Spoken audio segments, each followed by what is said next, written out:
తండ్రి దేవునికి యేసుక్రీస్తు ద్వారా కృతజ్ఞతలు తెలియజేస్తూ ఇప్పుడు వచ్చిన సహోదరులకి సోదరుల ప్రభు నామంలో ప్రత్యేక వందనాలు తెలియజేస్తున్నాం. అలాగే అమూల్యమైన కార్యక్రమాలను నిర్వహిస్తున్న రామేశ్వరంలో ఉన్న పరిశుద్ధులకి అనగా ప్రభు సంఘానికి నడిపిస్తున్న సువార్థికులకి దైవజనులకి ప్రత్యేక వందనాలు తెలియజేస్తున్నాం. అలాగే చేరువచ్చిన మీ అందరూ కూడా ప్రత్యేక వందనాలు. ధైర్యం ఏంటంటే బోధించగలిగిన వాళ్ళు ఉన్నారు కాబట్టి అర్థమైందా, తాయితీగా రావడం జరిగింది. అది లేకపోతే రాత్రి బయలుదేరి తెల్లారగట్టవద్దు. కానీ దాని ఎఫెక్ట్ మేము వెళ్ళేదాకా నేను అనిపిస్తూనే ఉండాలి. బోధించే వాళ్ళు ఉన్నారు కాబట్టి నాకు ఎంత ప్రాబ్లం లేదు. రైట్, పేతురు రాసిన 2వ పత్రికని మనం స్టడీ చేయాలి ఈరోజు. 7వ పత్రిక 2వ పేతురు పత్రిక స్టడీ చేసుకుని దేని చిత్తమైతే రేపు యోహాను సువార్తని ఆలోచన చేద్దాం. కారణం ఏంటంటే 2 పత్రికలు అబద్ధ బోధకుల గురించే రాశారు. పేతురు గారు అయితే ఆయన మరణానికి ముందు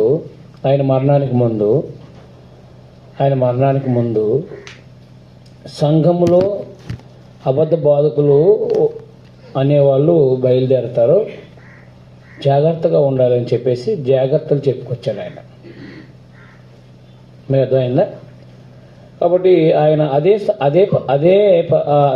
మొదటి పేతురు పత్రిక ఎవరికి రాయబడిందో వాళ్ళకే రాయబడింది. చూడండి అక్కడ మొదటి వచనంలో. పేతురు గారి గురించి మనం అలా ఆల్రెడీ ఆలోచన చేశాం కాబట్టి చూడండి ఒకసారి.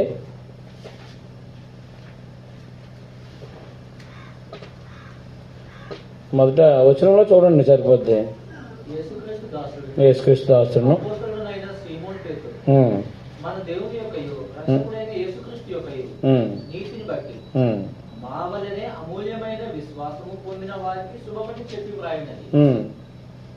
తన మహిమను బట్టి గుణాతిశయములను బట్టి మనం పిలిచిన వారిని కూర్చున్న అనుభవ జ్ఞానం మూలంగా ఆయన దైవశక్తి జీవమునకును భక్తికి కావలసిన వాటిని అన్నిటినీ మనకు దయచేస్తున్నప్పుడు దేవుని కూర్చున్నట్టు మన ప్రభువు యేసుక్రీస్తును కూర్చున్నట్టునైనా అనుభవ జ్ఞానం వలన మీకు కృపయు సమాధానం విస్తరించునుగా.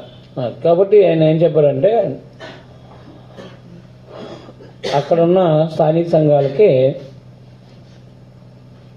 అలాగే మొదటి పత్రిక ఎవరికి రాయబడిందో 2వ పత్రిక కూడా వాళ్ళకే రాయబడింది. కారణం ఏంటంటే ఆల్రెడీ అక్కడ వారి విశ్వాస నిరీక్షణ గురించి మాట్లాడాడు ఆయన. అక్కడ ఏది మీ విశ్వాస సంబంధమైన నిరీక్షణ అని గురించి మాట్లాడుతూ ఇక్కడైతే ఏం మాట్లాడాడంటే అబద్ధ బోధకుల గురించి జాగ్రత్తగా ఉండండి అని చెప్పేసి 2వ అధ్యాయంలో తెలియపరిచాడు. మొదటేమో దైవ సంబంధమైన అనుభవ జ్ఞానం కలిగినట్టు వారుగా ఉండాలనేది మొదటి విషయం. 2వ విషయం ఏంటంటే జాగ్రత్త, అబద్ధ బోధకుల విషయంలో జాగ్రత్తగా ఉండమన్నాడు. 2వ అధ్యాయం మొదటి వచ్చిన చూడండి. మరి అబద్ధ ప్రవక్తలు ప్రజల్లో ఉన్నారు, అటువలనే మీలోనూ అబద్ధ బోధకులు ఉందరు. కాబట్టి మీలోనూ అబద్ధ బోధకులు ఉందరు అంటే జాగ్రత్తగా ఉండమని అర్థం అనమాట. మీకు అర్థమైందా? అబద్ధ బోధకులు ఉందరు.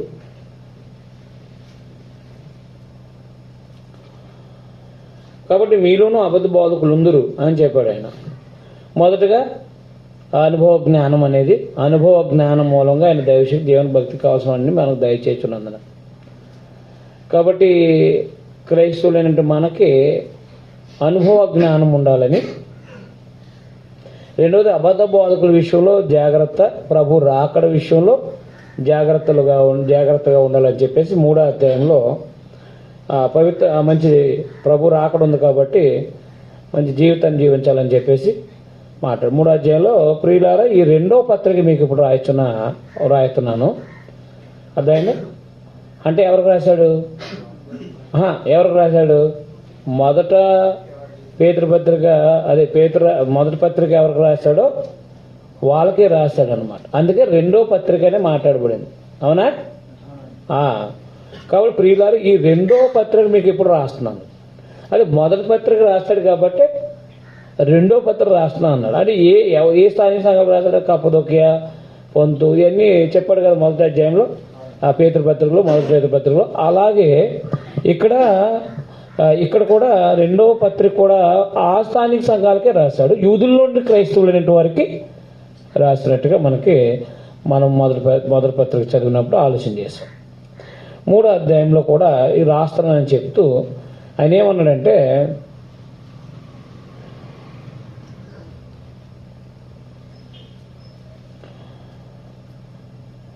ఎనిమిదవ వచనంలో, ప్రియులారా ఒక సంగతి మర్చిపోకండి, ఏమనగా ప్రభు దృష్టికి ఒక దినం 1000 సంవత్సరాల వలన, 1000 సంవత్సరాలు ఒక దినం వల్ల ఉన్నాయి. కొందరు ఆలస్యమని ఎంచుకున్నట్లు ప్రభు తన వాగ్దానం గురించి ఆలోచించేవాడు కాడు, కానీ ఎవడు నశించాలని నిశ్చయింపక అందరూ మారు మనసు పొందాలని కోరుచు మీ ఎడల దీర్ఘశాంత గలవాడే ఉన్నాడు. అయితే ప్రభుదినం దొంగ వచ్చినట్లు వచ్చునన్నాడు. ప్రభుదినం దొంగ వచ్చినట్లు వచ్చినాడు. కాబట్టి అనుభవ జ్ఞానం మూలముగా అనుభవ జ్ఞానం ఉండాలి, అబద్ధ ప్రవక్తలో జాగ్రత్త ఉండాలి. అదైనా అబద్ధ ప్రవక్తలో జాగ్రత్త ఉండాలి. ప్రభు రాకడ వరకు మన జీవితంలో కూడా జాగ్రత్తగా ఉండాలని 12వ వచనంలో చెప్పుకొచ్చాడు. చూడండి ఒకసారి, అదే 3వ అధ్యాయం 12వ వచనంలో అది కలిపి ఉంది. 12వ వచనం, పంచభూతం మహావెంటతో లయమైపోయి దేవుని దినపు రాకడను బట్టి కనిపెడుతూ దానిని ఆశతో అపేక్షిస్తూ, అంటే ప్రభు రాకడ కొరకు ఎదురు చూస్తూ మీరు పరిశుద్ధమైన ప్రవర్తనతో భక్తితో ఎంతో జాగ్రత్త గలవారే ఉండవాలని అన్నాడు. అంతే. అర్థమైందా? అర్థమలేదా? అంటే ప్రభు రాకడ వరకు ఆ అబద్ధ బాధకులు ఉన్నారు, జాగ్రత్తగా ఉండమన్నాడు. అనుభవ జ్ఞానం కలిగి ఉండమన్నాడు. ప్రభు రాకడ ఉంది కాబట్టి పరిశుద్ధమైన ప్రవర్తనతో భక్తితో ఎంతో జాగ్రత్త గలవారే భక్తితో ఎంతో జాగ్రత్తగా ఉండాలని తెలియపరిచాడు. ఎంతో జాగ్రత్తగా ఉండమని చెప్పాడు అనమాట. ఎంతో జాగ్రత్త ఉండాలి. ఎందుకు జాగ్రత్త చెప్పండి? మొదటిది, మన వ్యక్తిగతమైన జీవితంలో పాడైపోయే అవకాశాలు ఉంటాయి. మొదటి అధ్యాయము 9వ వచనం,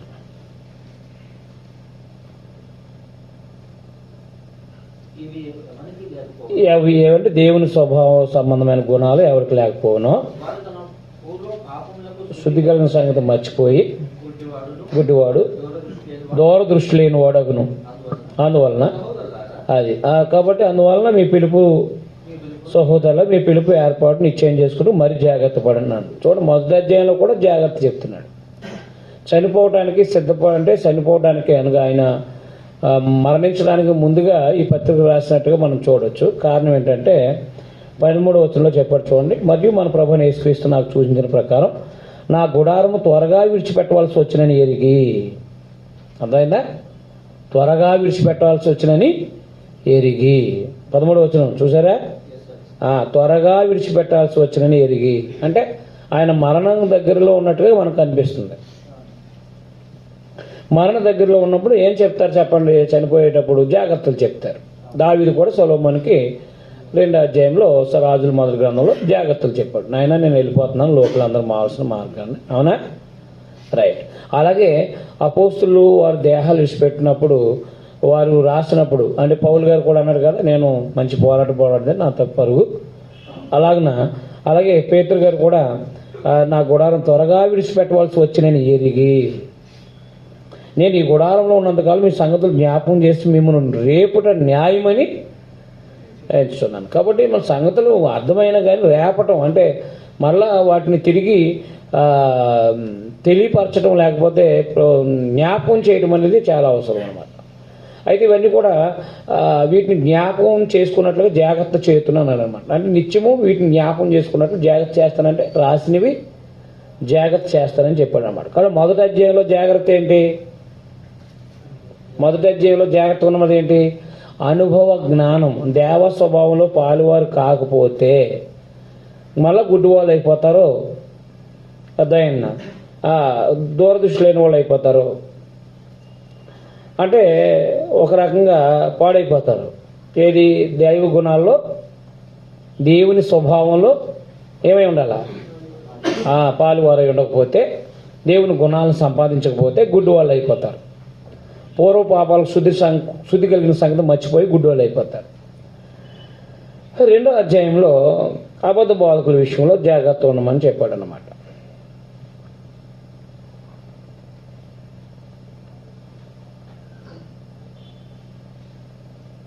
అర్థమైందా? 2వ అధ్యాయంలో అబద్ధ బోధకుల విషయంలో జాగ్రత్త ఉన్నాం. మరి అబద్ధ ప్రవక్తలు ప్రజల్లో ఉన్నారు, అటువలే మీలోనూ అబద్ధ బోధకులు ఉన్నారు అని చెప్పేసి అబద్ధ బోధకుల గురించిన జాగ్రత్తలు చెప్పుకొచ్చాడు అనమాట. కారణం ఏంటంటే వారి విశ్వాస అంటే వాళ్ళు ఏం చేస్తారంటే అపోస్తుల యొక్క విశ్వాసం నుండి తప్పించి, అర్థమైందని ఏం చేస్తారంటే తమ లాభం కోసము అనేకమైన బోధనలు అంటే అనేకమైన భిన్నాభిప్రాయాలు బోధిస్తూ ఏం చేస్తారంటే వాళ్ళ సత్య మార్గాన్ని దూషించబడేలాగా వాళ్ళు ఏం చేస్తారంటే పక్క త్రవలు పట్టిస్తారనమాట. అందువల్ల ఒకటి మన వ్యక్తిగతమైన జీవితంలో దేవ స్వభావం, మన దేవుని గుణములు. ఎందుకంటే రోమపత్రిక 8వ అధ్యాయం 29లో తన కుమారుని యొక్క స్వారూప్యం గలవారు అవుటకు ఆయన ఏర్పాటు చేసుకున్నాడు అంటాడు. ఆయన కుమారుని యొక్క స్వరూపం అంటే మన దేవుని కుమారుని యొక్క స్వరూపం అంటే ఆయన ఏ స్వరూపం కలిగి ఉన్నాడో అలాంటి స్వరూపాన్ని మనం సంపాదించుకోవాలి. పోగొట్టుకున్నాం కాబట్టి పాపం ద్వారా. ఇప్పుడు బాప్తిజం పొందిన తర్వాత సంపాదించుకోవాలి కాబట్టి ఆ స్వరూపమును సంపాదించుకోవడానికి ప్రయాసపడాలని చెప్తూ 2వ అధ్యాయంలో ఆ స్వరూపాన్ని సంపాదించుకోకుండా కేవలం వాళ్ళ యొక్క సంపాదన కోసం ఏం చేస్తారంటే కల్పితమైన బోధలు బోధించి మిమ్మల్ని నాశనం చేస్తారు. అర్థమైందా? కారణం ఏంటంటే వాళ్ళకి చెప్పాడు 2వ అధ్యాయంలో 15వ వచనంలో, తిన్నని మార్గాన్ని విడిచి బేయరు కుమారుడిని బిలాము పోయిన మార్గాన్ని బట్టి తప్పు త్రోవపోయారు. ఆ బిలాము దుర్నీతి వల్ల కలుగు బహుమానాన్ని ప్రేమించాడు. అర్థమైందా? దుర్నీతి వల్ల కలుగు. కాబట్టి అబద్ధ బోధకులు ఏం చేస్తారనమాట, వాళ్ళ సంపాదన కొరకు, వాళ్ళ యొక్క భౌతికమైన వృద్ధి కొరకు, అర్థమైందా, మిమ్మల్ని ఏం చేస్తారంటే అబద్ధ బోధలోకి నడిపిస్తారనమాట. లేఖనాలను వక్రీకరించి నడిపిస్తూ ఉంటారు. అలాగ నడిపించడం వల్ల మీరు ఏమవుతారంటే తొలగిపోతారనమాట, కొట్టుకుపోతారనమాట. అబద్ధ బోధల చేత ఏమైపోతారు, కొట్టుకుని పోతారనమాట. అందువల్ల ఆ విషయంలో జాగ్రత్తగా ఉండమని తెలియజేశాడు. ఈ విషయాలు తర్వాత రెండో రాకడ అన్నది కదా ప్రభుది. ప్రభు రెండోసారి వచ్చేది ఉంది కదా, ఉందా లేదా? ఉంది. ఉంది కాబట్టి ప్రభు రాకడ కొరకు కనిపెడుతూ 3:12లో ప్రభు రాకడ కొరకు కనిపెడుతూ ఉండమన్నాడు.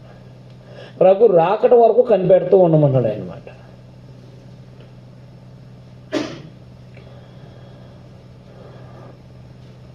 మూడో అధ్యాయం 16వ వచనంలో ప్రభు రాకడను కూడా అపార్థం చేసే బోధకులు ఉంటారని చెప్పేశాడు. వీటిని కూర్చి తన పత్రికలు అన్నట్లు అంటే 15 నుంచి వెళ్తే అర్థమవుతుంది. మరియు మన ప్రభు యొక్క దీర్ఘశాంతము రక్షణార్థమైన ఎంచుకోండి. అంటే రాకడ ఆలస్యం అవుతుందంటే అనేక మందికి రక్షణార్థమని ఎంచుకోండి. అలాగే మన ప్రియ సహోదరుని పౌలు కూడా తనకు అనుగ్రహించి మన జ్ఞానం చొప్పున మీకు రాసి ఉన్నాడు. పౌలు గారు కూడా ప్రభు రాకడ గురించి చెప్పారా లేదా? చెప్పారు కదా 2వ తెస్సలోనిక పత్రికలో, 1వ తెస్సలోనిక పత్రికలో. వీటిని గూర్చి తన పత్రికలన్నింటిలో బోధిస్తున్నాడు. అయితే వాటిని కొన్ని సంగతులు గ్రహించడం కష్టమైనవి. ఎందుకంటే ప్రాపర్టిక్ లాంగ్వేజ్ వాడతాడు ఆయన. పండితుడు కదా, మరి ధర్మశాస్త్ర సంబంధమైన ప్రావీణ్యత కలిగినోడు కదా ఆయన. అందుకని ప్రాఫిటిక్ లాంగ్వేజ్ అంటే ప్రవక్తల భాషా శైలిని ఉపయోగిస్తాడనమాట ఆయన. వాటిలో కొన్ని సంగతులు గ్రహించడం కష్టమైనవి కనుక ఇవి బోధ తెలియనట్టు వాళ్ళు అని అన్నాడు. గ్రీకులో ఏమన్నాడంటే సంగతులు తెలియని వాడని ఉందన్నమాట. విద్యా విహీనులు అనే మాట లేదు, విద్య అనే మాట లేదు గ్రీకులో. వాటిని కూర్చిన సంగతులు తెలియని వాడు అంటే విషయం తెలియని వాళ్ళు, అస్తులు లేని వారు, సంగతులు తెలియని వాళ్ళు. అంటే మీరు ఇది రాసుకోవచ్చు. అంటే బోధ అపోస్తుల యొక్క సంగతులు తెలియనట్టు వాళ్ళు అని రాసుకోవచ్చు. విద్యా విహీనులు అనేది భౌతిక సంబంధంగా ఏమైంది, ఎలాగైందంటే అమ్మ అంటే ఏమైంది, 2వ యోహాను పత్రికలో అమ్మ అన్నారు కదా, ఏమైంది? అమ్మ అంటే తల్లి అనుకున్నాడు ఒక ఆయన, అవునా? అమ్మ అంటే గ్రీకులో అమ్మ అని లేదు, మేతేర్ అంటే తల్లి, మేతేర్ అంటే తల్లి, పతేర్ అంటే తండ్రి, పతేర్ అంటే తండ్రి. అర్థమైందా? కాబట్టి ఇక్కడ మేతేర్ అని లేదు. ఒక అయ్య అనే పదం ఒక ఒక వ్యక్తిని ఎలాగైతే గౌరవార్థంగా మాట్లాడతారో అలాగే ఒక గౌరవార్థమైన సంబంధించిన ఒక పదమే అది అమ్మ అనేది అన్నమాట. అయ్యా అనేది అలాంటిదో అమ్మ అనేది కూడా అలాంటిది. అలాగున అమ్మ అని అక్షరార్థంగా చూస్తే ఏమవుద్ది? కాబట్టి అలాగే ఇక్కడ విద్యావిహీనులు అనే మాట వాడాడు కదా, విద్యావిహీనులు అనే తర్జుమా రాంగ్. అది విద్య అనే మాట లేదు, విద్య అనే మాట లేదు. అర్థమైనా? విద్య అనేది గ్రీకు వేరే పదం. ఇక్కడ ఉన్నది ఏంటంటే సంగతులు తెలియని వాళ్ళు, అస్థిరులైన వారును, అంటే స్థిరత్వం లేని వాళ్ళు తక్కిన లేఖనాలు అపార్థం చేసినట్లు తమ స్వకీయ నాశనకు అపార్థం చేయరు. ప్రియులారా, మీరు ఈ సంగతులు ముందుగా తెలుసుకుని ఉన్నారు కనుక మీరు నీతి విరోధుల తప్పు బోధలను తొలగింపబడి, జాగ్రత్త పెట్టుకున్నమాట, అది అండర్లైన్ చేయండి. నీతి విరోధుల తప్పు బోధన వలన తొలగింపబడి మీకు కలిగిన స్థిర మనసును విడిచి పడిపోకుండా కాచుకోనండి అండి. చూసారా, అంతా కూడా జాగ్రత్తలు చెప్పాడా లేదా? కాబట్టి దేహం విడిచి వెళ్ళిపోయే సమయం వచ్చింది కాబట్టి జాగ్రత్తలు తెలియజేస్తున్నాను అనమాట. వస్తా ఒక విషయం ఏంటంటే, నా సెల్ కూడా మామూలుగా ఏదైనా ఒక కీర్తన పెట్టుకోవాలని ఎవరైనా వింటే, ఎవరైనా నా సెల్కి ఎవరైనా ఫోన్ చేస్తే ఏదైనా కీర్తన 2 భావాలు పెట్టుకోవాలని చెప్పేసి నేను ప్రయత్నం చేస్తుంటే ఒక ఆయన పెట్టుకున్న ఆయన్ని ఫోన్ చేశారన్నమాట. మీరు ఎలా పెట్టారు అంటే డబ్బులు కట్టారా లేదా ఫ్రీ అని చెప్పేసి ఫోన్ చేస్తే అందులో ఇదే చెప్పాడు ఆయన. నా పాట కావాలంటే మీరు అదే కాపాడువాడు కునుకుడు నిద్రపోడు ఉంటుంది కదా, నాకు పాట కావాలనుకుంటే మీరు అలా స్టార్ నొక్కితే ఆటోమేటిక్గా మీకు వచ్చేద్దాను. మీ స్థాయి వేరు, నా స్థాయి వేరు. నేనేమో నీలి మేఘాలు నా కొరకు రాగా నేను ఎగిసిపోతాను అంటే నాది దగ్గర పడింది కాబట్టి నాదంతా నిరీక్షణ అంతా నాది వేరు. నీ పాట ఏమో ఇప్పుడు అంతా కాపాడాలి నిన్ను, ఏది ఇప్పుడంతా ఏం చేయాలా? వయసులో ఉన్నావు కాబట్టి నీ వయసు అయ్యేదాకా ఏం చేయాలి? దేవుడు కాపాడుతూ ఉండాలి. మంచిదే, తప్పు కాదు. నాకు వయసు అవుతుంది కాబట్టి నేనేం చేస్తున్నా అంటే నీలి మేఘాలు నా కొరకు రాగా నేను ఎగిసిపోతాను. నా ఆనందం పరిపూర్ణం కావాలంటే నేను క్రీస్తు స్వరూపంలో ఏమవ్వాలి? అభివృద్ధి అవ్వాలి. ప్రభు స్వరూపంలో ఏమవ్వాలి? అభివృద్ధి అవ్వాలి. అది కదా మా టార్గెట్, అవునా కదా? వైజాగ్ గోల్డ్ టార్గెట్ అదే కదా. అందుకని ఏమి అంటే మీ టార్గెట్ ఏంటంటే ఇప్పుడు సేవలు అంతా దేవుడు కాపుదలుగా వేయాలి మనం. అలాగే నన్ను కాయకూడదని కాదని అర్థం. కానీ కారణం ఏంటంటే నేను ఆయన క్రీస్తునందు ఆనందం సంపూర్ణం కావాలి. నాకు సంపూర్ణం కావాలంటే నా వ్యక్తిత్వము నేను జాగ్రత్త చూసుకుంటూ ఉండాలి. మీకు అర్థమైందా? కాబట్టి అందుకనే ఒక్కొక్కరు ఒక కీర్తన పెట్టుకుంటూ ఉంటారు, అవునా కాదా? అది మీకు ఏదో ట్యూన్ నచ్చి కాదు, భావం నచ్చి అంతేనా, లేకపోతే ఏదైనా ట్యూన్. కాబట్టి ఏంటన్నమాట, నేను నేర్చుకున్న మొట్టమొదటిది అంటే అక్కడ కాకినాడలో ఇది నేర్చుకున్నమాట. అది నాకు చాలా ఇష్టమైన పాట. మన నీలి మేఘాలు నా కొరకు రాగా నేను ఎగిసిపోతున్నాను. చాలామందికి ఇష్టం ఏంటంటే విమానాల్లో తిరిగితే ఎంత బాగుంటుంది అనేది చాలామందికి చాలా ఇష్టం కదా. నాకు అవకాశాలు ఉన్నాయి, దుబాయ్ వెళ్ళటానికి అవకాశాలు ఉన్నాయి, కానీ నేను వెళ్ళా. విమానాల మీద తిరగాలని ఆశ లేదు నాకు, మేఘాల మీద కొనుక్కోబడాలనే ఆశ ఉంది. లేకపోతే ఎప్పుడో వెళ్ళాలి, నేను పాస్పోర్ట్ కూడా ఉంది నాకు, కానీ ఇంట్రెస్ట్ పెట్టలేదు దాని మీద. నీలి మేఘాల మీద వెళ్ళాలని ఆశ, అదేం డబ్బులు ఫ్రీ అది, అవునా కదా? ఇదంతా ఏం చేయాలా? ఓహో డబ్బులు మనం ఎంతో ఖర్చు పెట్టుకుని వెళ్ళాలి ఇది నీ మేఘాల్లో, అవునా? మన ప్రభు వచ్చినప్పుడు ఏమైనా ఉందా? పాస్పోర్ట్లు ఏమైనా అవసరమా? ఆ ప్రభునందు ఉంటే సరిపోద్ది. నీలి మేఘాల మీద వెళ్తాం అన్నమాట. మరి ఇది దీనికా ఇది అది చూస్తాం, ఇది చూస్తాం, అంతేనా? కాబట్టి నేను అక్కడికి వెళ్ళానని చెప్పుకోవడానికే తప్ప ఏముండదు. అది చాలా విలువైందన్నమాట. దాని కొరకు ఎదురు చూడండి, నీతి విరోధుల తప్పు మార్గాల నుంచి తొలగిపోండి అని చెప్పాడనమాట. అందువల్ల ఎవడైనా వాక్యానికి వ్యతిరేక లేఖనాల్ని అపార్థం చేస్తే వాడి దగ్గర నుంచి తొలగిపోవాలని చెప్పాడనమాట. అది రోమపత్రిక 16:17 కూడా తెలియపరిచాడు, అవునా కాదా? అంటే ఇప్పుడు సంఘం 2 విషయాల్లో జాగ్రత్తగా ఉండాలి. ఏంటి ఆ విషయాలు చెప్పండి? ఒకటి, దేవ స్వభావంలో అనుభవాన్ని సంపాదించాలి. రెండవది, అబద్ధ బోధకుల్లో జాగ్రత్తగా ఉండాలి. మూడో విషయం, ప్రభు రాకడ కొరకు ఎదురు చూస్తూ పవిత్రమైన భక్తి కలిగిన వారుగా, పవిత్రత కలిగిన వారుగా ఉండాలి. కాబట్టి అలాంటి 3 విషయాల్ని అద్భుతంగా, పత్రిక చిన్నదే, అది చదివితే మనకు 1 గంట భోజనానికి అయిపోద్ది. అంతేనా? అంతేనా కదా? కానీ విషయాలు మాత్రం అంటే లోతుగా తెలియపరిచాడు అన్నమాట. జీవిత అనుభవంలోకి వెళ్ళకపోతే నువ్వు మళ్ళా పాపంలోకి వెళ్ళిపోతావు. అర్థమైందా? అబద్ధ బోధకుల్లో ఉంటే నీ జీవితం మళ్ళా ఒక కడగబడిన పందిలాగా మీ జీవితం పాడైపోద్ది. ప్రభు రాకడ కొరకు ఎదురు చూస్తూ బ్రతకపోతే నీ జీవితం ప్రయోజనం అనేది లేదు అని చెప్పేసి ఆ పత్రికని తెలియపరచుకొచ్చాడు అనమాట. జాగ్రత్తలు చెప్పారనమాట. ఏం చెప్పారు? అదే విషయం. అందులో అబద్ధ బోధకుల్లో అది యూదుల్లోని క్రైస్తవులైనటువంటి వాళ్ళకి రాయబడింది కాబట్టి కొంతమందికి దాని మీద అవగాహన లేని అనమాట. రచనా శైలి యూదుల్లోని క్రైస్తవులైన వాళ్ళకి, రచనా శైలి ఏంటి?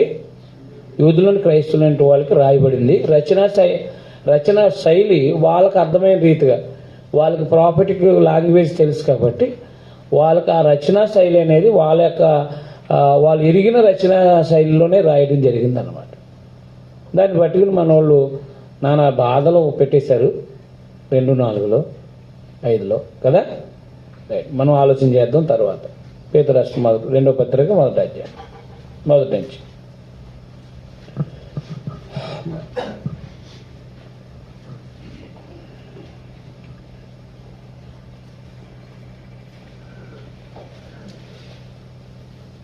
మొదటి వచనం. యేసుక్రీస్తు దాసుడును అపొస్తలుడైన సీమోను పేతురు, మన దేవుని యొక్కయు రక్షకులైన యేసుక్రీస్తు యొక్కయు నీతిని బట్టి మా వలనే అమూల్యమైన విశ్వాసము పొందిన వారికి శుభమని చెప్పి వ్రాయనది. కాబట్టి యేసుక్రీస్తు యొక్క నీతిని బట్టి మా వల్లనే అమూల్యమైన విశ్వాసం పొందిన వారికి శుభమని చెప్పారు. మా వల్లనే అంటే అపోస్తలులు యేసుక్రీస్తు వారిని ఏమని విశ్వసించారు? దేవుని కుమారుడని విశ్వసించారు. అలాగే మొదటి శతాబ్దంలో యూదుల్లో నుండి క్రైస్తవులైన వాళ్ళు కూడా ఏం విశ్వసించారు? యేసు దేవుని కుమారుని విశ్వసించారు. ఆ విశ్వాసం అమూల్యమైంది అన్నమాట. యేసు దేవుని కుమారుడు అనే విశ్వాసం ఏమైంది? అమూల్యమైన విశ్వాసం. మా వలనే ఆ అమూల్యమైన విశ్వాసం పొందిన వారికి శుభమని చెప్పి రాయలేదు. తన మహిమను బట్టి, గుణాతిశయాలను బట్టి. తన మహిమను బట్టి, గుణాతిశయాలు అంటే తన మహిమ అంటే తండ్రి అయిన దేవుని మహిమను బట్టి, ఆయన గుణం యొక్క అతిశయాలను బట్టి, మనల్ని పిలిచిన వాడిని కూర్చిన అనుభవ జ్ఞానం మూలముగా, మనం పిలిచిన వాడిని కూర్చిన అనుభవ జ్ఞానం, మనం పిలిచిన వాడిని కూర్చిన అనుభవ జ్ఞానం మూలముగా ఆయన దైవశక్తి జీవమునకును భక్తికి కావాల్సిన వాడిని మనకు దయచేయుచున్నందున. అర్థమైందా? మనకి ఏం చేస్తుందంటే జీవమునకు భక్తికి కావాల్సిన వాటన్నిటిని మనకు దయచేస్తున్నందున దేవుని కూర్చున్నట్టు, మన ప్రభుని యేసుక్రీస్తుని కూర్చున్నట్టునైనా అనుభవ జ్ఞానము వల్ల మీకు కృపా సమాధానం విస్తరించును గాక అన్నమాట. కాబట్టి దేవుని యొక్క గుణాతిశయముల యొక్క పిలిచిన వాడిని కూర్చున్న అనుభవ జ్ఞానం అంటే తండ్రి అయిన దేవుని యొక్క గుణముల యొక్క అనుభవ జ్ఞానం మూలంగా ఆయన దైవశక్తి ఏంటి? దైవశక్తి అంటే దేవుని యొక్క శక్తి, జీవము భక్తికి అనగా దేవునితో సంబంధాన్ని, దైవభక్తిని పెంచుకోవడానికి కావాల్సిన వాడిని దయచేస్తున్నాడు దేవుడు. ఆత్మీయంగా ఎదగడానికి కావాల్సిన శక్తి దేవుడు దయచేస్తున్నాడు. ఆత్మీయంగా కావాల్సిన దేవుడు ఆత్మీయంగా మనకు దేవుడు ఏం చేస్తున్నాడు? శక్తిని భక్తికి అనగా ఆయనతో ఆయన ఏం చెప్తే అది చేసే విధానంలో మనల్ని ఏం చేస్తున్నాడనమాట? నడిపిస్తున్నాడు అన్నమాట. కాబట్టి దయచేస్తున్నాను అనమాట. ఏం దయచేస్తున్నాడు? జీవము అంటే భూమి మీద మనం బ్రతకడానికి కానీ జీవమును, అలాగే భక్తిని. భూమి మీద బ్రతుకుతున్నాం, చదిస్తున్నాం అంటే ఎవరి వల్ల? దేవుని వల్ల. భక్తికి కావాల్సిన వాడండి, భక్తికి కావాల్సిన వాడండి. భక్తికి అంటే ఆయన ఎల్ల ఎలాంటి విధేయత కలిగి ఉండాలో, ఆయన చెప్పింది ఏది చేసి ఆయన ఎందుకు భయభక్తి కలిగి ఉండాలో అవన్నీ మనకు దయచేస్తున్నాడు అనమాట. ఆయన దైవశక్తి ఏమేం చేస్తుంది చెప్పండి? బ్రతకడానికి, మనం భూమి మీద జీవించడానికి, రెండవది ఆయన ఎందుకు భయభక్తులు కలిగి ఉండడానికి ఆయన శక్తి మనకు తోడుగా ఉందన్నమాట. కానీ లోకం ఏం చేస్తుంది? ఆయన శక్తిని భౌతికంగా బ్రతకడానికి మాత్రమే వాడుకుంటుంది. లోకంలో వాళ్ళు ఏం చేస్తున్నారు? ఆయన భూమి మీద బ్రతకడానికి ఇస్తున్న శక్తిని భౌతికంగా బ్రతకడానికే వాడుతున్నారు. మరి భక్తికి వాడేది ఎవరు? క్రీస్తునందున్న వాళ్ళు. క్రీస్తునందున్న వాళ్ళ భక్తి ఏంటి? ఇవాళ బ్రతుకున్నాం కాబట్టి ఎవరికైనా 4 మాటలు చెప్పడం, దేవుని మాటలు, ఎవరికైనా ఆర్థికంగా సహాయం చేయటం, లేకపోతే దిక్కులేని వాళ్ళు దరిద్రులకు సహాయం చేయటం, మన వ్యక్తిగతమైన జీవితాన్ని దిద్దుకోవటం. ఈ 3 అంశాల గురించి దైవభక్తి కలిగినట్టు వాడు ఆలోచన చేస్తాడు. అంటే దేవుడు నన్ను ఎందుకు బ్రతికించాడు? ఇలా సందేశం చెప్పడానికి. అర్థమైందా? సందేశం చెప్పడానికి నన్ను బ్రతికించేది అంటే నాకు దైవశక్తి నాకు బ్రతకడానికి, రెండవది ఇంకేంటి? దేవుని ఎందుకు భయభక్తులు కలిగి ఉండడానికి అనుగ్రహించబడుతుంది అన్నమాట. అబద్ధబాధ అంటే ఈ గ్రంథం తెలియనట్టు వాళ్ళు ఏం చేస్తున్నారు? దైవశక్తి దేనికి వాడుకుంటున్నారు? కేవలం దేవుడు మీకు అంటే దేవుడు మనల్ని బ్రతికిస్తున్నాడు, మనం కాపాడుతున్నాడు, మనల్ని బ్రతికిస్తున్నాడు, కాపాడుతున్నాడు కాబట్టి దేవుడికి కానుకలు ఎక్కువ ఇవ్వాలి, అంతేనా? మనం బ్రతికించాడు కాబట్టి, మనం కష్టపడి పని చేసుకోవడానికి అవకాశం ఇచ్చాడు కాబట్టి మనం ఏం చేయాలంటే దేవునికి ఏమివ్వాలా? ఎక్కువ దేవునికి ఇవ్వాలా, అంతే.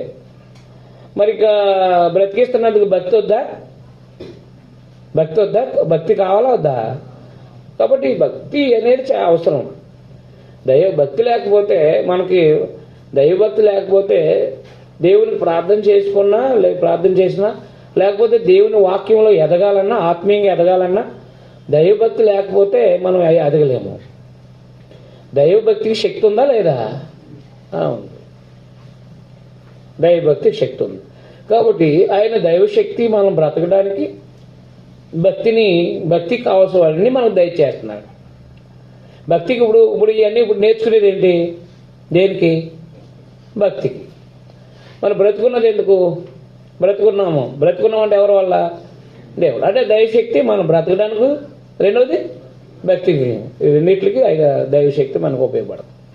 కానీ దైవశక్తిని చాలామంది ఎలా వాడుకుంటున్నారంటే బ్రతకడానికి మాత్రమే వాడుకుంటున్నారు. అదే రేపు పొద్దున్న తీర్పులో లెక్క చెప్పాలన్నమాట. ఎందుకంటే దేవుని యొక్క అనుగ్రహ ఐశ్వర్యాన్ని రోమపత్ర 2:4 కదా, నువ్వు మారు మనసు పొందడానికి నేను ప్రేరేపిస్తున్నాను వేరక్క. ఆయన అనుగ్రహైశ్వర్యాన్ని, ఆయన సహనాన్ని నువ్వు మార్పు పొందకుండా నువ్వు ఏం చేసుకున్నావు? నీ హృదయాన్ని అంటే మార్పు పొందకుండా నీ హృదయాన్ని కఠినం చేసుకున్నావు. కానీ దేవుడు అవకాశాలు ఇచ్చేది ఎందుకు? జీవితాలు దిద్దుకోవడం కోసం, అవునా? అందుకని పిల్లల్ని వాళ్ళ ఆస్తులు కూర్చడానిక, పిల్లల్ని మనం చూడడానిక కాదు. దేవుడు ఇచ్చేది ఎందుకంటే మనం బ్రతకడానికి, భూమి మీద భక్తికి కావలసిన వాటన్నింటినీ దయచేయచ్చునన్న. దేవుని కూర్చున్నట్లు మన ప్రభుని యేసుక్రీస్తు కూర్చున్నట్టునైనా అనుభవ జ్ఞానం మూలంలో మీ కృపా సమాధానం విస్తరించును గాక. అంటే అవి దైవికమైన శుభాకాంక్షలు తెలియపరిచాడు. ఆ మహిమా గుణాశ్రయాన్ని బట్టి ఆయన మనకు అమూల్యమైన అత్యధికమైన వాగ్దానాలను అనుగ్రహించి ఉన్నాడు. యేసుక్రీస్తు వారి ద్వారా దేవుడు ఏం చేశాడనమాట? అమూల్యమైన అత్యధికమైన వాగ్దానాలు అనుగ్రహించాడు. ఏంటి వాగ్దానాలు? తీతుపత్రులు 1:4లో నిత్య జీవం, అవునా? ఎబ్రీ 13:5లో నేను విడవను ఎడబాయను. కాబట్టి జీవ కిరీటం, విజయ కిరీటం ఇవన్నీ కూడా చెప్పుకొస్తాడు కదా. అందువల్ల ఆయన మనకు అమూల్యమైన అత్యధికమైన వాగ్దానాలు అనుగ్రహించి ఉన్నాడు యేసుక్రీస్తు ద్వారా. అమూల్యమైన వాగ్దానాలు అన్నమాట. క్రీస్తు ద్వారా మనకి నిత్య జీవం అనేది వాడబారనిది, వాడబారనిది ఈ వాగ్దానాలు మనకు అనుగ్రహించాడు. కాబట్టి ఇవన్నీ ఎలా దురాశను అనుసరించడం వలన లోకమందున్న భ్రష్టత్వాన్ని ఈ వాగ్దానాల మూలంగా మీరు తప్పించుకొని జాగ్రత్తగా పెట్టుకోండి. దురాశలు అనుసరించడం వలన లోకమందున్న భ్రష్టత్వాన్ని ఈ వాగ్దానం మూలంగా మీరు తప్పించుకుని దేవ స్వభావం నందు పాల్గొనట్లు వాటిని అనుగ్రహించాడు. వాగ్దానాలు ఎందుకు అనుగ్రహించాడు? విడువని ఎనబాయననే వాగ్దానాలు కానీ, నిత్య జీవం అనే వాగ్దానం కానీ, అలాగే మనము 2 తిమోతి 4:7 నా కొరకు మాత్రమే కాక నాకులాగే ప్రయాసపడే వారి కొరకు ఆయన ఏమనుగ్రహించి పెట్టాడు అన్నాడు. కిరీటం అనుగ్రహించి, జీవ కిరీటం మనకి. కాబట్టి ఈ వాగ్దానాలు ఉన్నాయి కాబట్టి అనుగ్రహించారు. కాబట్టి దురాశను అనుసరించడం వల్ల లోకమందున భ్రష్టత్వం ఈ వాగ్దానం మూలంగా మీరు తప్పించుకొని దేవ స్వభావమునందు పాలువగునట్లు వాటిని అనుగ్రహించారు. అర్థమైంది? వాగ్దానాలు అనుగ్రహించింది ఎందుకనమాట? వాగ్దానాలు ఉన్నాయి కదా, ఎందుకు వాగ్దానాలు ఉన్నాయి? ఎందుకు? దేవుని స్వభావంలో పాలువారగునట్లు వాటిని అనుగ్రహించాడు. వాగ్దానాలు ఎందుకు ఇచ్చాడంటే దేవుని గుణములలో మనం పాలువారం అవ్వాలి. అంటే ఏమవ్వాలి? దేవుడు ప్రేమ అయితే మనం ప్రేమ కలిగిన వారు, దేవుడు సహనం కలిగిన వాడు అయితే మనం సహనం కలిగిన వారు. అర్థమైందా? దేవుడు దీర్ఘశాంతుడైతే మనం దీర్ఘశాంతులంగా. ఇలాగున ఆయనకున్న స్వభావములో మనం ఏమై ఉండాలి? క్రైస్తవులు పాలువారమై ఉండాలి. అంటే భాగస్థులు అందులో పాలువారమై ఉండాలి. అంటే వాటి యొక్క అంటే దేవుని గుణములలో మనము కూడా అవి కలిగి ఉండాలి అని చెప్పాడు అనమాట. మనం కూడా ఏమై ఉండాలి? కలిగి ఉండాలి అనమాట. ఎందుకు కలిగి ఉండాలి? దేవ స్వభావం ఎందుకు? వాగ్దానాలు. దేవుడు చేసిన వాగ్దానంలో పాలువాడు అవ్వాలంటే దేవుని గుణముల్లో పాలువాడై ఉండాలి. అవునా? నిత్యజీవం అంటే దేవునితో సదాకాలం జీవించాలి. ఆ వాగ్దానం పొందుకోవాలి మనం. నిత్యజీవం నిరంతరం దేవునితో సదాకాలం ఉండే వాగ్దానాన్ని పొందుకోవాలంటే ఏమై ఉండాలి? ఎందులో పాలువారమై ఉండాలి? దేవుని స్వభావంలో పాలువారమై ఉండాలి. అర్థమైందా? దేవుని స్వభావంలో ఎందుకు పాలువారమై ఉండాలి? వాగ్దానంలో పాలువారమై ఉన్నాం కాబట్టి స్వభావంలో ఏమై ఉండాలి? పాలువారమై ఉండాలి. అయితే వాగ్దానాలని దైవ స్వభావంలో పాలువారం అవ్వలేదనుకోండి, దేవునితో సదాకాలం జీవించే భాగ్యాన్ని ఏం చేస్తాం? కోల్పోతాం అన్నమాట. అత్యధికమైన వాగ్దానాన్ని గ్రహించున్నాడు. దురాశను అనుసరించడం లోకమందున భ్రష్టత్వాన్ని ఈ వాగ్దానం మూలంగా మీరు తప్పించుకుని దేవ స్వభావం మందు పాలువగలిగినట్లు వాటిని అనుగ్రహించాడు.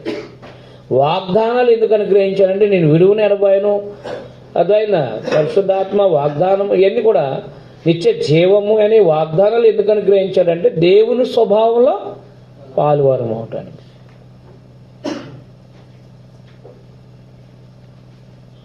దేవుని స్వభావంలో పాలువారం.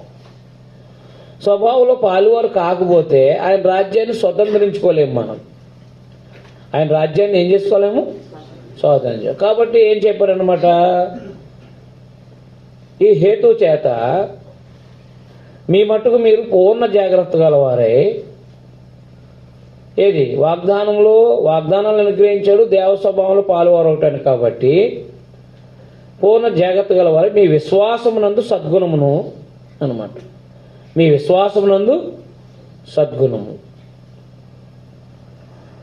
అదే విశ్వాసం ఉంటే సరిపోద్దా? క్రియలు ఉండాలా వద్దా? ఉండాలి. అది యాకోబు 2:14. విశ్వాసానికి క్రియలు ఉండాలి. కాబట్టి మీ విశ్వాసం నందు సద్గుణము. విశ్వాసం నందు ఏముండాలి? సద్గుణము. అంటే సత్క్రియలు చేసే గుణం అనమాట. మంచి పనులు చేసే గుణం. సద్గుణం అంటే అర్థమేంటి? మంచి గుణం. కాబట్టి ఇక్కడ ఏమన్నాడు అనమాట? దేవస్వామి పాల్గొనడం అనుగ్రహించాడు. మీ మటుకు మీరు పూర్ణ జాగ్రత్త గలవారే. మీ విశ్వాసము అనగా దేవుని యందును ప్రభునందు విశ్వాసం ఉంచారు కాబట్టి మీ విశ్వాసానికి సద్గుణములు అంటే సత్క్రియలు లేకపోతే మీ క్రియలేని విశ్వాసం మృతం అన్నాడు కదా. కాబట్టి మీ విశ్వాసానికి ఏముండాలన్నమాట? మంచి క్రియలు ఉండాలి. కాబట్టి విశ్వాసానికి మీ విశ్వాసమునందు సద్గుణమునందు ఏముండాలి? జ్ఞానం ఉండాలి. జ్ఞానం అనే మాట ఇక్కడ వాడబడిన గ్రీకు పదం ఏంటంటే తెలివితేటలు ఉండాలన్నాడు అన్నమాట. జ్ఞోసిస్ అన్నాడు. జ్ఞోసిస్ అంటే ఇక్కడ వాడబడినది ఏంటంటే తెలివితేటలు ఉండాలని చెప్పాడు అనమాట. తెలివితేటలు ఉండాలి. సద్గుణం ఉన్నది ఏముండాలి? తెలివిగా ఉండాలి. అంటే మీ యొక్క ఇక్కడ ఒక విషయం చెప్తాడు వేరే చోట, మీ ప్రేమ తెలివితోను అనే మాట వాడాడు కదా పిలిపత్రులునే కదా, అవునా కదా? మీ ప్రేమ తెలివితో ఉండాలి. ప్రేమించడం అనేది ఆపదలో ఉన్నవాడుక, ఆపదలో లేనివాడుక, భోజనం ఉన్నవాడుక, భోజనం లేనివాడుక, అది మీ ప్రేమ తెలివితో ఉండాలన్నాడు. ప్రేమకి తెలివి ఉండాలి. ప్రేమ చూపించాలి. ఏముండాలి? అందులో తెలివి ఉండాలి. తెలివితేటలుగా ఉండాలి. అలాగే ఇక్కడ మీ సద్గుణానికి ఏముండాలి? జ్ఞానం ఉండాలి. అంటే మీరు మంచి పనులు చేసే ఆ గుణానికి తెలివితేటలు ఉండాలి. ఎందుకు? అడిగిన వాళ్ళకల్లా డబ్బులు ఇస్తే మీకు తెలివితేటలు లేనట్టు లెక్క. మంచి గుణం ఉంది కానీ తెలివితేటలుగా చేయట్లేదు. అర్థమైందా? భోజనం ఉంటాయని భోజనం పెట్టించారు, అది తెలివి. ఆ మంచి పనులు చేస్తున్నారు మీరు. ఎవరికి మంచి పనులు చేస్తున్నారో లేని వాళ్ళకి మంచి పనులు చేయాలి, ఉన్న వాళ్ళకి ఎందుకంటే. కానీ మనుషులు, క్రైస్తవులు సహా నేను చూసింది ఏంటంటే ఉన్నవాడికే సహాయం చేస్తూ ఉంటారు. మీకు అర్థమైంది? కోట్లు ఉన్న వాళ్ళకి, చాలామంది కూడా ధనము ఉన్న వాళ్ళకే సహకరించారు, ధనం లేనటువంటి చూడరు. మీకు అర్థమైంది? ఎందుకు ధనం లేనట్టు చూడరు? వీళ్ళ వల్ల మనకు ప్రయోజనం ఏముందని. అదే ధనవంతుడు అంటే నేను చూసేవాడిని, డైరెక్టర్ కూడా వెళ్ళినప్పుడు చూస్తే వాళ్ళకు మంచి పరిస్థితులు కల్పించేవారు భోజన పానీయాల విషయాల్లో. మిగతా వాళ్ళకి ఏదో ఆకుల్లో పడేసేవారు. ఏదో అది ఆయనకి మంచి వంద, ఎందుకంటే మంచి జీతం ఇస్తున్నాడు కాబట్టి ఆయన మామూలుగా చూడాలి, మిగతా వాళ్ళని మనం సేవకుల్ని మామూలుగా చూడాలి.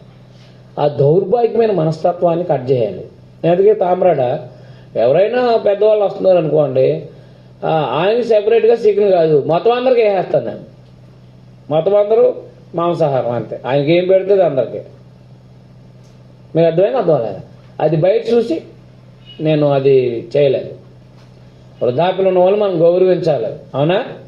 అది కూర్చోబెట్టి మనం జాగ్రత్తగా అందరిలాగా నుంచోబెట్టి కాకుండా కూర్చోబెట్టి భోజనం అనేది ఏర్పాటు చేయాలి. అందువల్ల బాధ్యత కలిగినట్టు వారుగా, అంటే క్రైస్తవులుగా భేదాలు లేకోకుండా చూడగలిగితే ఎంతో బాగుంటుంది.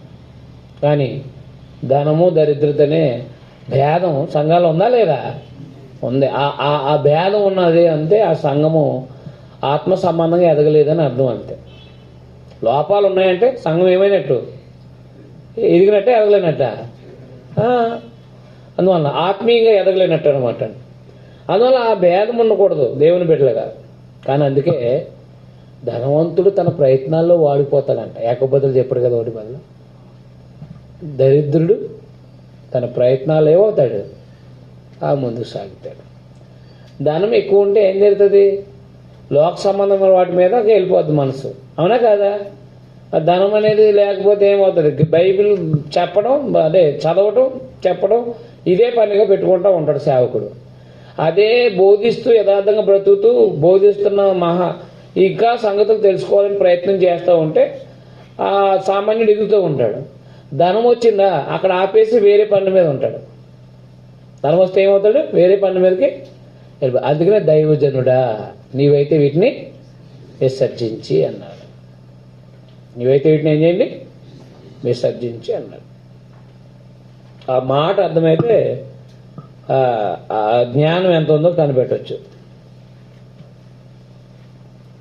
కాబట్టి జ్ఞానం ముందు ఏముండాలంట? తెలివితేటలేదు ఏముండాలా? ఆశా నిగ్రహం ఉండాలి. సత్క్రియలకి ఏముండాలి?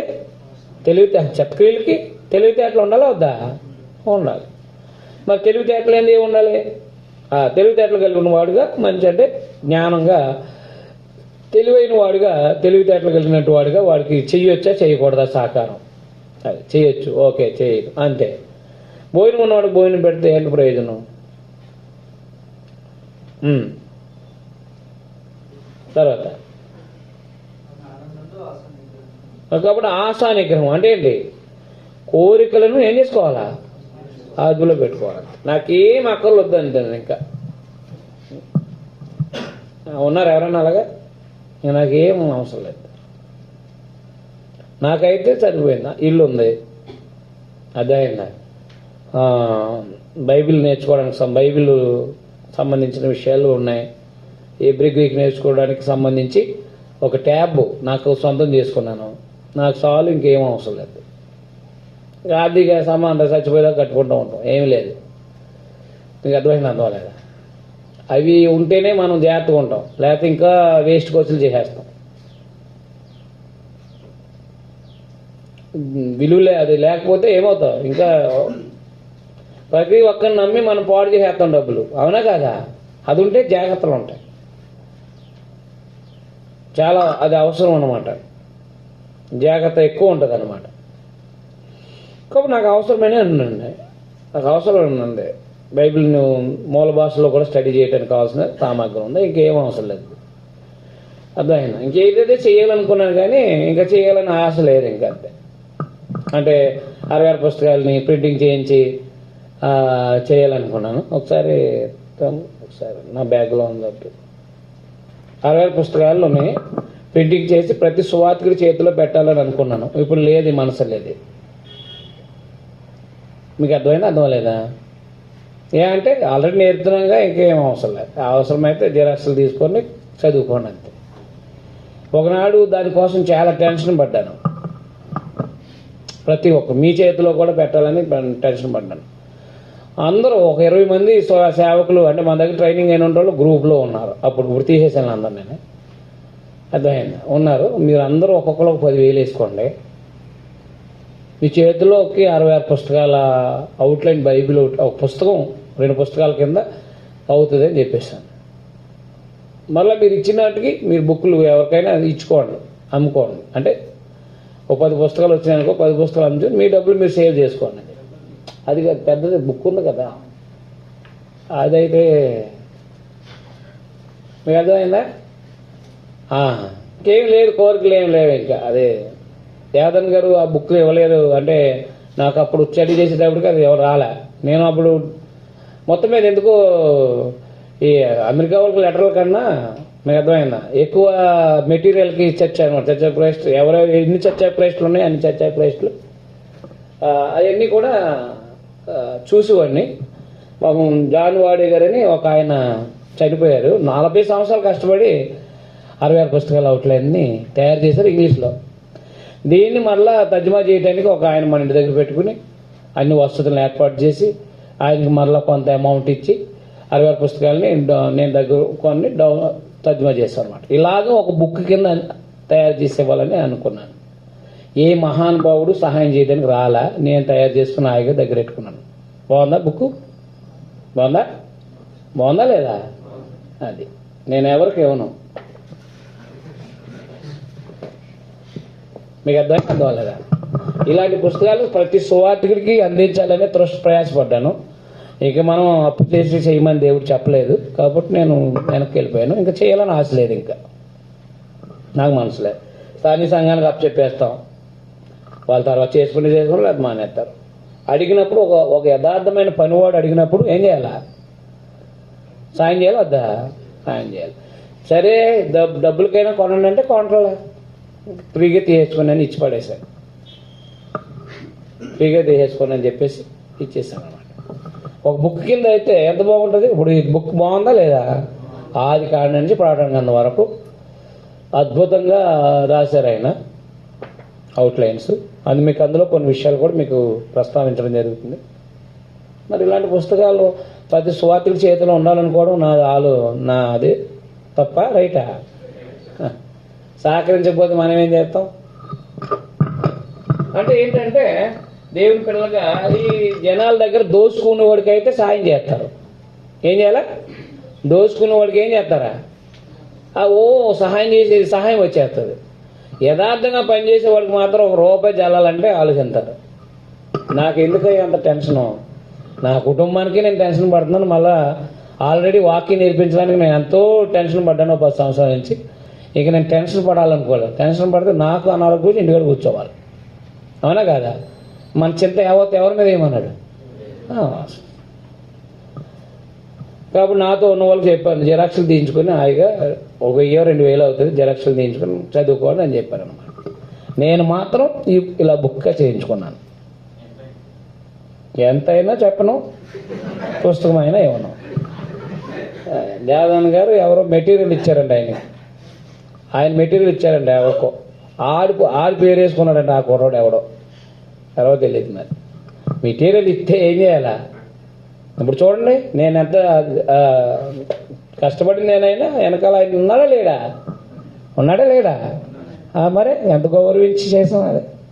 అది నా దాని కింద ఎన్నో చేసుకోవచ్చు పుస్తకాలు. తప్పది. మనము ఎవరిది అంటే వాళ్ళదే. మనం ఏం చేసామో దానికోసం మన పరిస్థితి మనది ఉండాలి. మనం కష్టపడ్డాం దానికోసం, తర్జుమా చేసే విషయంలో మనకున్నా లేకపోయినా ఏదో చేసాం అనమాట. కాబట్టి ముందుకు రాకపోతే నేను ప్రింటింగ్ వేయించలేదు. లేకపోతే ఇప్పటికీ మీకు కూడా ఒక బుక్ ఇవ్వాల్సి ఇద్దాం అన్నమాట. ఏర్పాటు చేసాం. ఇది రైట్. ఏమైనప్పటికీ మనందరం కూడా ఆశా నిగ్రహములు అంటే ఏంటి? కోరికల్ని చంపుకోవాలి. ఏంటి? చెడ్డ కోరికలైనా చంపుకోవాలి. మనము మితిమీరి చేయాలనే కోరికలను కూడా ఏం చేయాలా? చంపుకోవాలి. లేకపోతే సమస్యల్లో పడిపోతాం. ఏం పడిపోతాం? సమస్యల్లో పడిపోతాం అనమాట. అందుకని దేవుని పిల్లలుగా గుర్తుపెట్టుకోవాల్సిన విషయాలు. మీరు కూడా దీని మీద మనసు పెడుతున్నారా? మనం ఉన్నది ఏంటంటే ఆయన చేతిలో ఉన్నది ఏంటో ఈయన చేతులు లాగేసుకుంటాక చూద్దామని. దేవదాన్ గారి చేతులు ఏ బుక్ కనపడితే ఆ బుక్ పేరేంటో కనుక్కుని యాప్లో కొట్టేయటమే. అంటే ఏంటంటే ఆయన చేతిలో మన చేతిలో ఉండాలి. ఆయన కొంతవరకు కష్టపడ్డాడు అంతే. ఇంకా కొంతవరకు నేను కష్టపడుతూ నేను ముందుకు వచ్చాను. అంటే హెబ్రీ గ్రీక్ భాషలోకి వచ్చాను నేను. ఆయన అంతవరకు ఆయన ప్రయాసపడ్డాడు వాస్తవాలని, నేను ఇంకా ముందుకు వచ్చాను. మీకు అర్థమైంది? కష్టపడి నాకే అమెరికా సపోర్ట్ లేకుండా అర్థమైందా? ఆయనకైనా అమెరికా సపోర్ట్ ద్వారా నేర్చుకున్నాడు, అమెరికా సపోర్ట్ ద్వారా పనిచేశారేమో, కానీ నేను అమెరికా సపోర్ట్ లేకుండా ఈ స్థాయికి వచ్చాను దేవుని దయ వల్ల. మీకు అర్థమైందా? ఏ సపోర్టు ఎవరు లేదు. అప్పు చేసుకునైనా నేను కొన్ని సమస్యలు, నేను కొన్ని కార్యక్రమాలు చేసుకొచ్చాను. ఇంకా మనం మన స్థాయి నుంచి చేయకూడదా? చేయొచ్చా?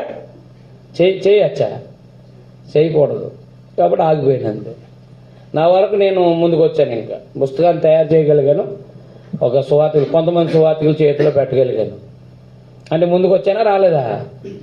కాబట్టి 66 పుస్తకాలు అవుట్లైన్ అంటే అది చాలా అవసరం కదా సువార్తికుడికి. అవసరమా కాదా? కాబట్టి మనం కొన్ని కోరికలను చంపుకోకపోతే సమస్యల్లోకి వెళ్ళిపోతాం. మీకు అర్థమైంది? అర్థం. వాళ్ళు భోజనం ఉంది, వస్తువులు ఉన్నాయి, ఇల్లు ఉంది, చాలు, దేవుని స్తోత్రం. అలాగే బైబిల్కి సంబంధించిన విషయాలు ఎంతవరకు. ఇది ఇక హెబ్రీ గ్రీక్ భాష అంటారా, మనం స్టడీ చేస్తూనే ఉండాలి. కాబట్టి ఆల్రెడీ కొన్ని సంవత్సరాలు మనకి ఉపయోగపడేది కొనుక్కున్నాం, సరిపోయింది. అందుకే మీకు విద్యా విహీనులనే కాడ సంగతులు తెలియనట్టు వాడు అనే విషయాన్ని ఈజీగా చెప్పగలిగానంటే అది గ్రీకులో స్టడీ చేశాను కాబట్టి, చాలా విషయాలు స్టడీ చేసుకుంటూ వస్తున్నాను కాబట్టి దాన్ని మీకు ఎక్స్ప్లెయిన్ చేయగలుగుతున్నాను అన్నమాట. అంటే ముందుకు వచ్చి కొన్ని విషయాలు చెప్పగలను. రోమపత్రిక 9:5 కూడా గ్రీకులో ఏం లేదు. అది యేసుక్రీస్తు వారికి అదేం చేయకూడదు, ఆపాదించకూడదు. ఆపాదించకూడదు. అది తండ్రి అయిన దేవునికి మహిమ కలుగును కాక అని చెప్పాడు. అవునా? స్తోత్రార్హుడై ఉన్నాడు అన్నాడు. అది గ్రీక్ తెలియటం బట్టే కదా మరి. అలాగా చాలా విషయాలు, కొన్ని విషయాల్ని సరిగా తెలియనట్టు విషయాల్ని నేను కొన్ని విషయాలు తీసుకురాగలిగాను. ప్రవక్తల గ్రంథాల మీద సంపూర్ణమైన అవగాహన తీసుకొచ్చాను. అంటే మరి నేను ముందుకు వచ్చాను సహోదరుల మీద కంటే. మీకు అర్థమవుతుందా? అది నాకే తెలుసు ఆ విషయం. ప్రకటన గ్రంథం విషయంలో కూడా అది ముందుకు వచ్చాను నేను. ముందుకు వచ్చానంటే అర్థం ఏంటి? కొంచెం ఎదరికి వెళ్ళాను అర్థం అంటారు.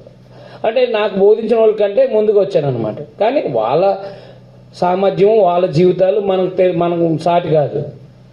కానీ నాకు అవుట్లైన్ ఇచ్చినట్టు వాళ్ళకంటే నేనేం చేశాను, ఒక అడుగు ముందుకి వచ్చానన్నమాట. అది డిక్షన్ ఉంది. అది కూడా ఒక అవకాశం దేవుడు ఇచ్చింది. అలాగే ఇది కూడా దేవుడు నాకు అనుగ్రహించింది. అక్కడ నాకు టీచర్లు చాలామంది ఉన్నారు. అంటే మనకు దారి చూపించిన వాళ్ళు చాలామంది ఉన్నారు కాబట్టి కొద్ది ముందుకు సాగటం అనేది జరిగిందనమాట. అర్థమవుతుందా అర్థం లేదా? అనుభవం అనేది అవసరం, క్రైస్తవుడిగా అనుభవించడం. ఇప్పుడు నేనున్నాను ఎక్కడో నెలకు వచ్చేటప్పటికి ఒక 20,000, 50,000, 30,000 సపోర్ట్ వస్తుంది. నేను మీకు బోధిస్తున్నాను, అనుభవం జ్ఞానంలో కోల్పోతాను కొన్ని. కానీ నాకు కష్టపడి పని చేసుకుంటూ వాక్యం నేర్చుకుంటూ దేవుని వాక్యం నేర్చుకుంటూ మళ్ళీ ఎబ్రి గ్రీకులు కూడా కష్టపడి నేర్చుకుంటూ మరి ఇలా నేర్చుకుని స్థాయికి ఎదిగానంటే నాకు ఏ ఆర్థిక సహాయం ఎవరు చేయలేదు. అమెరికా సపోర్ట్ ఏమీ లేదు. అలాగున ఎదగలిగామా మనం మనసు పెడితే ఎదగలదు. కానీ లోక సంబంధమైన శరీర కోరికలు ఉంటే ఏం చేయలేము, ఎదగలదుమా? ఎదగలేము. కాబట్టి ఆ కోరికలు ఏం చేయాలా? చంపుకోవాలా. అదాయన ధనవంతుడు ఎక్కువ ధనం సంపాదించాలనే కోరిక, తర్వాత వేరే ఇంకా అనేక రకాలమైన ఏదైనా సరే వ్యక్తిగతమైన చెడు కోరికలు ఏవచ్చినా మనం చంపుకోవాలంతే. చంపుకోలేకపోతే దేవ స్వభావంలో ఏమవలేము, పాలువారము, దేవుని గుణాలు సంపాదించుకోలేము. అది విషయం అన్నమాట. కాబట్టి దేవుని పిల్లలుగా నేను వీళ్ళకంటే సహకారం అంటే దాన్ని అనుకోరు అనమాట చాలామంది. మీకు అమెరికా సపోర్ట్ లేకపోయినా కానీ చాలా ఎక్కువ పని చేస్తున్నారని చెప్పేసి దేవదర్ గారు కూడా ఆశ్చర్యపోయారు. వాళ్ళ భార్య కూడా ఆశ్చర్యపోయింది, ఇంత పని చేస్తున్నావు నాయన ఏ సపోర్టు లేకుండా. అంటే వాళ్ళకి ఆల్రెడీ సపోర్ట్ తీసుకున్న వాళ్ళు కాబట్టి ఈ సపోర్ట్ లేనివాడు ఎక్కువ పని చేస్తుంటే ఆశ్చర్యమా కాదా? ఆశ్చర్యమే. అర్థమైంది. మరి అమెరికా సపోర్ట్ వస్తేనే కదా బైబిల్ స్కూళ్ళు ట్రైనింగ్లు, అవునా కాదా? మాకు లేకపోయినా మాకున్న దాంట్లోనే మరి ఈ టైప్ ఆఫ్గా అక్కడ ఎప్పుడో ప్రారంభించున్నాం. మరి మా కోరికలు చంపుకుంటేనే కదా. నా కొడుకుని డాక్టర్ని చేయాలి, నా కొడుకుని యాక్టర్ని చేయాలి, నా కూతుర్ని పెద్దగా గొప్పగా చదివించాలని ఆ కోరికలు నేను చంపుకొని సామాన్యంగా చదివండి. అర్థమైంది. బోర్డింగ్ స్కూల్కి పంపించాం, సామాన్యంగా చదివించాం. ఆ కోరికలన్నీ చంపుకోవటం వల్లే ఈరోజు బైబిల్లో ఈ రీతిగా స్థాయికి చేరుకోగలిగాను. మరి నా బిడ్డల్ని ఉన్నతమైన స్థానంలో ఉండాలి, డబ్బులు ఉండాలి, ఆ స్థాయిలో చూడాలంటే ఏం చేయాలి? నేను ఎవరు సపోర్ట్ ఇస్తారో ఎక్కడంటే ఈ బైబిల్ చదవటం, ఈ బైబిల్ ట్రైనింగ్ ఇవ్వటం మానేసి ఆదివారం సంఘాలు చెప్పుకుంటూ మధ్యలో ఏదైనా మీటింగ్లు చూసుకుంటూ ఏం చేయాలి? నేను ఎవరు డబ్బులు ఇస్తారో, ఎవరు బాగా ఎక్కువ ఇస్తారో వాళ్ళతో నేను కలిసి పని చేస్తూ ఉంటే నాకేమవుతున్నాను, భౌతికంగా నా బిడ్డల్ని గొప్పగా చూస్తున్నాను అనమాట. అయినప్పటికీ నాకు ఒక అవకాశం వచ్చింది. మా పిల్లలకు ఉద్యోగాలు వేసే పరిస్థితులు ఒక ఆయన తీసుకున్నాడు బాధ్యత. దేవుని చిత్తమైతే ఈ సంవత్సరంలో పడిపోతాయి వాళ్ళకి ఉద్యోగాలు, వాళ్ళు చదివినట్టుగా. మరి నేను ఆ స్థాయి చదవలేదు కాబట్టి వాళ్ళకి ఒక అవకాశం, ఒక ఆయన పరిచయం, మీరు యథార్థంగా పనిచేస్తున్నారు కాబట్టి మీ అబ్బాయి గారికి మీ అల్లుడి గారికి నేను గవర్నమెంట్ ఉద్యోగాలు ఇచ్చి బాధ్యత, అది వితౌట్ మనీ లేకుండా, అంటే ఏది లంచం లేకుండా. మరి ఆ అవకాశం ఇచ్చింది ఎవరో? దేవుడే. కానీ మన ఆస్తి అంతా మన పిల్లలకు వచ్చి పెట్టేస్తున్నాం అనుకోండి, దైవ కార్యక్రమాలు కాకుండా హాళ్ళు. అర్థమైందండి. ఉద్యోగాల స్థాయికి వచ్చేటప్పటికి అర్థమవుతుందా?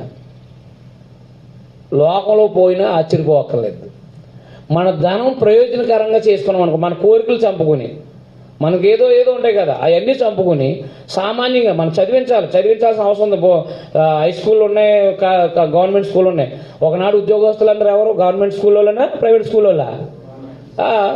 అది చదివేవాడు ఎక్కడైనా చదువుతాడు, చదవలేనివాడు ఎక్కడా చదవడు. అర్థమవుతుందా? కోరికలను చంపుకోగలిగితే అద్భుతమైన వ్యక్తిగా తీర్చిదిద్దబడవచ్చు మనం. నా కోరికలు నేను చంపుకున్నాను కాబట్టి, అర్థమైందా? నా బిడ్డలను గొప్పగా చదివించాలనే కోరికలు చంపుకున్నాను కాబట్టి, అయినప్పటికీ వాళ్ళు బాగానే చదువుకున్నారు గవర్నమెంట్ స్కూల్లో. అయినప్పటికీ ఇప్పుడు నేను వాళ్ళని ఏమి సంపాదించి పెట్టకపోయినా ఇప్పుడు వాళ్ళకు ఒక అవకాశాన్ని నా ద్వారా మీరు యథార్థంగా సేవ చేస్తున్నారు.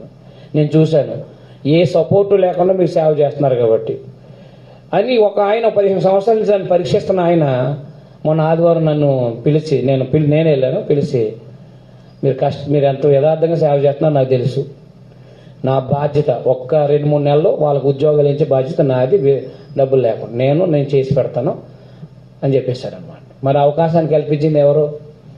దేవుడే. అర్థం అవ్వట్లేదా? అది కాబట్టి దేవుని పిల్లలుగా దైవ సంబంధమైన కార్యక్రమాల మీద వెళ్తున్నప్పుడు దరిద్రులుగానే కనబడతాం. ఎలా కనబడతాం? మరి పోరాటం అనేది క్రైస్తవుడిగా బతకడమును దేవుని వాక్యం మీద వాటి మీద పెడితే భౌతిక సంబంధం అనే సంపాదన ఏమవుతుంది? అద్వైత. అందువల్ల కోరికలు చంపుకోకపోతే, అదుపులో పెట్టుకోకపోతే దేవుని స్వభావంలో ఏమవలేము, పాలివాడు కాలేము. అది గుణాల పాల.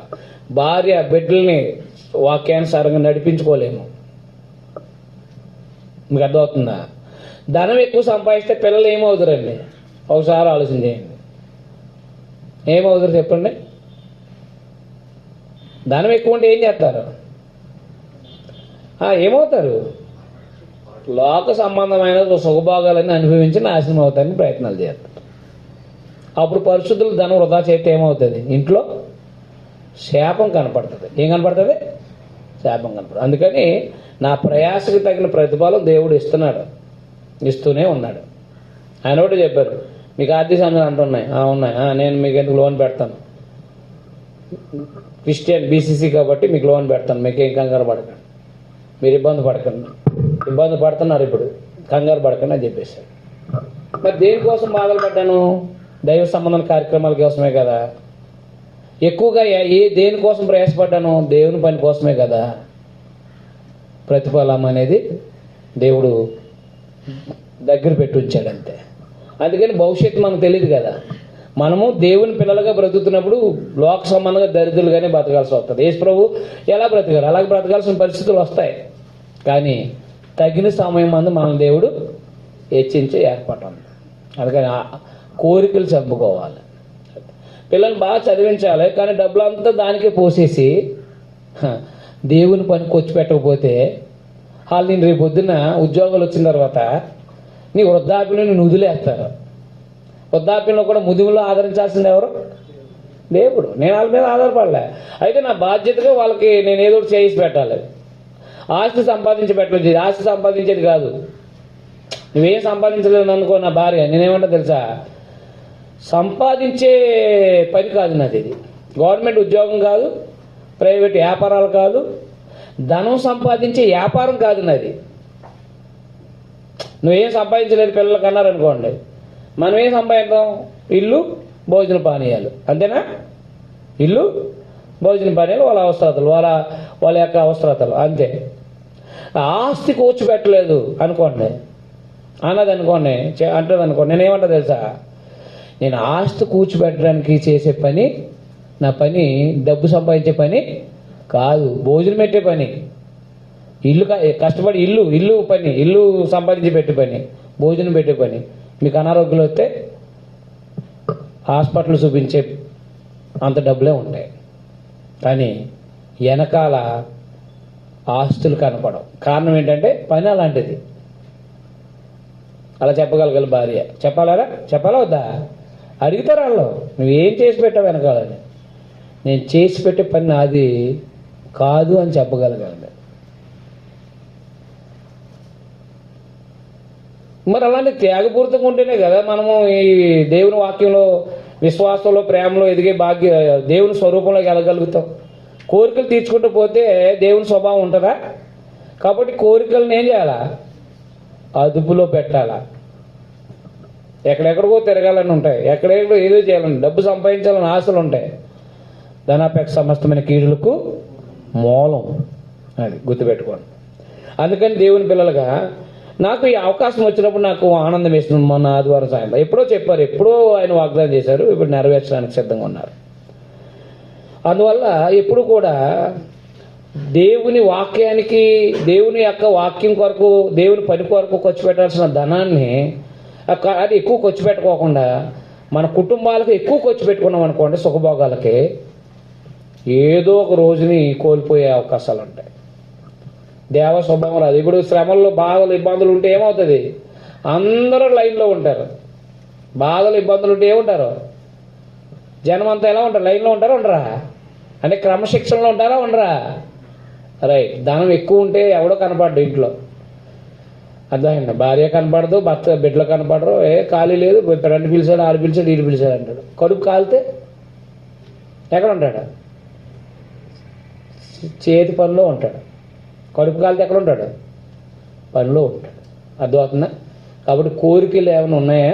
చెప్పాడు కదా మొదటి కొలస్సీ పత్రిక 3:5 కూడా చెప్పాడా చెప్పలేదా? చంపుకోమన్నాడా చంపుకోలేదా? దురాశల్ని చంపుకోమన్నాడు. ఇక్కడ మామూలు కోరికలను కూడా చంపేసుకోమన్నాడు. కోరికలు చంపుకుని బ్రతకడం అనమాట. అది మామూలు విషయం కాదు. అందువల్ల కోరికలు చంపుకుని బ్రతకడం అంటే నేను ఇంకా దైవ గ్రంథం మీద మనసు పెట్టాను, దేవుని గ్రంథమే స్టడీ చేయాలని, అది బోధించి వివరంగా చెప్పాలని ఆ స్టడీ పెట్టుకున్నాను. ప్రేమ చూపుతూ యథార్థంగా నీతిగా భక్తిగా బ్రతకాలనుకున్నాను. ఆ స్థాయికి చేరుకుంటున్నాను దేవుని దేవ. అందుకే ఈ పాట నాకు చాలా ఇష్టమైందనమాట. నీలి మేఘాలు నా కొరకు రాగా నేను ఎగిసిపోదునని. ఎంత అద్భుతమైందో తెలుసా అది అసలు. అంటే నిజంగా అది ఎగిసిపోవాలంటే ఆ జీవితం ఉంటేనే కదా, దేవ స్వభావంలో పాలువారు అవుతేనే కదా, శ్రమలు పడితేనే కదా, అవమానాలు పడితేనే కదా, బాధలు అనుభవిస్తేనే కదా దేవ స్వభావంలో పాలువారు అవుతామా అమ్మా? అది సుఖభోగాలు అనేవి మనల్ని ఏం చేస్తాయి? సుఖభోగాలు ఏం చేస్తాయి? సుఖభోగాలు ఏం చేస్తాయి?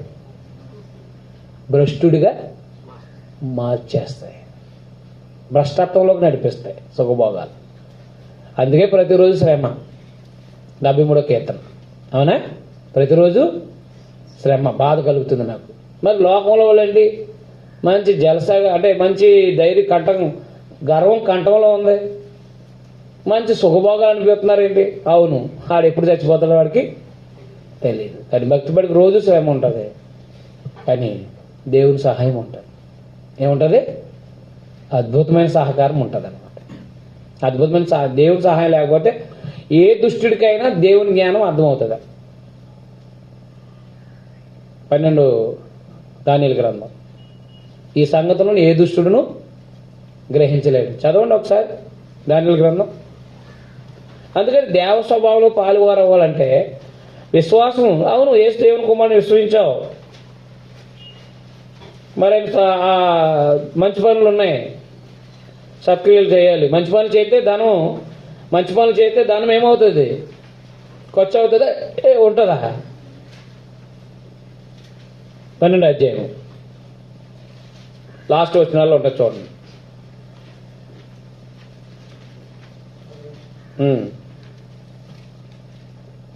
చదవండి. అనేకులు తమ్మును శుద్ధిపరచుకొని ఆకాశమానములను నిర్మలులను శుద్ధి చేసుకుంటారు కొంతమంది, అనేకులు. దుష్టుడు మా చెడ్డ కార్యాలు చేస్తాడు కాబట్టి ఏ దుష్టుడు దేవుడు ప్రవక్తల ద్వారా తెలియజేసిన సంగతులను ఏం చేయలేడు? గ్రహించలేడు. దుష్టుడికి అర్థమవుతుందంట. చెడుతనం చేసేవాడికి గ్రంథం అర్థమవుతుంది, దేవుని గ్రంథం అర్థం కాదు. మరి ఎవరికి అర్థమవుతుంది? ఇలా పెట్టాడు దేవుడు. బుద్ధిమంతులకి, దైవభక్తి కలిగినట్టు వాళ్ళకి అర్థమయ్యేలాగా పెట్టాడు ఆయన గ్రంథం. ప్రకటన గ్రంథం ఉందా? ప్రకటన గ్రంథం ఉందా? మన చర్చా పురుషులు ఎంతమందికి తెలుసు? వివరంగా ఎంతమంది తెలుసు? అసలు ఎప్పుడైనా గ్రహించారా వాళ్ళు? చెప్పమనండి ఎవరైనా మీ దగ్గరకు వచ్చే సేవకులు కానీ, లేకపోతే యూట్యూబ్లో ప్రసంగికులు కానీ ప్రకటన గ్రంథం చెప్పమనండి. అడిగారు ఎప్పుడైనా? అడగలేరా? నేను అడిగి ఉన్నాండి తెలుసుకోవాలని. ఏమన్నా నీకెందుకు రానివ్వన్నాను నేను స్టార్టింగ్లో తెలుసుకోవాలని చెప్పేస్తే నీకెందుకు రా అప్పుడే ప్రకటన గ్రంథం? తెలుసుకోకూడదా? గ్రహించాలా? నీకెందుకు? నీకు సాయి సరిపోదని చెప్పేసి. రైట్, నిజమే. కానీ ఆశ ఉండాలి వద్దా? ఒక ఆయన అడిగితే దాని జోలికి వెళ్ళకు, అది బోర్లు అంటాడు, లేకపోతే ఈడు కొమ్ములు అంటాడు, అసలు అర్థం అవుదని కూడా కాదు. మా ఊళ్ళో ఉన్నాడు, ఆడు దుష్టుడు. దాని జోలికి వెళ్ళొద్దు, అసలు అర్థం అవుదని వాడు. నా పుస్తకం కొనుక్కుంటాకి వెళ్ళాడంట. ఏ దుష్టుడికి సంగతులు ఆ స్థాయికి ఎదగలేదన్నమాట వాళ్ళు. ప్రకటన గ్రంథం అర్థం అవ్వాలంటే నీకు ఆ జీవితం ఉండాలి. శ్రమానుభవ జీవితము, యథార్థంగా బ్రతికే జీవితము, పవిత్రంగా జీవించే జీవితము, సువార్త పనులు ప్రయాసపడే ఆ మనస్తత్వం, ప్రయాస ఉంటే ఖచ్చితంగా అది అర్థమయ్యేలాగా పెట్టాడు. అర్థమయ్యేలాగా పెట్టాడు దేవుడు. అది ఎవరికి అర్థం అవ్వాలో వాళ్ళకి అర్థమయ్యేలాగా పెట్టాడు. భక్తి పనులు భక్తిహీనులకి అవి అర్థం కాదన్నమాట. అర్థమవుతుందా? కాబట్టి దేవుని పిల్లలుగా మనం ఈ ఆశా నిగ్రహము అంటే ఇవన్నీ కోరికలు చంపుకుంటేనే ఆ వాస్తవాలు అర్థమవుతాయి. లేకపోతే ఏది మన దగ్గర రానివాడు దేవుడు, ఏది దగ్గర రానివాడు. ఏది ఏ పుస్తకం మన దగ్గర రాదు, ఏ టీచరు మనకు పరిచయం అవడు, అదే బాగా చెప్పేవాడు ఎవడో పరిచయం అవడు, ఆత్మ సంబంధం నడిపించేవాడు పరిచయం అవడు, మనకి వేరే వాళ్ళు పరిచయం అవుతారు. కాబట్టి ఎవరైనా ఒక గ్రంథంగా బోధించే వాళ్ళు పరిచయం అయ్యారంటే మనకు దేవుడు పరిచయం చేసినట్టే లెక్క. చాలామంది ఆపుతారు తెలుసా మీకు, ఆయన దగ్గరికి ఎందుకు వెళ్తున్నారండి అంటారు తెలుసా మీకు. ఎందుకంటారు తెలుసా, నిన్ను నాశనం చేసేటది, నీకు సంగతులు తెలియకుండా పాడు చేయాలా. అలాగా మమ్మల్ని కూడా అలా ఆప్ చేయడానికి ప్రయత్నాలు చేసేవారు. అర్థమవుతుందా?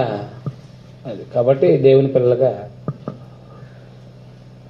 కోరికలు చంపుకోకపోతే మన ప్రభువుని యేసుక్రీస్తునందు దేవుని గుణాల్లో ఏమవలేమో ఆలోచన చేయండి. దేవుని సహనం, ఆశా నిగ్రహం.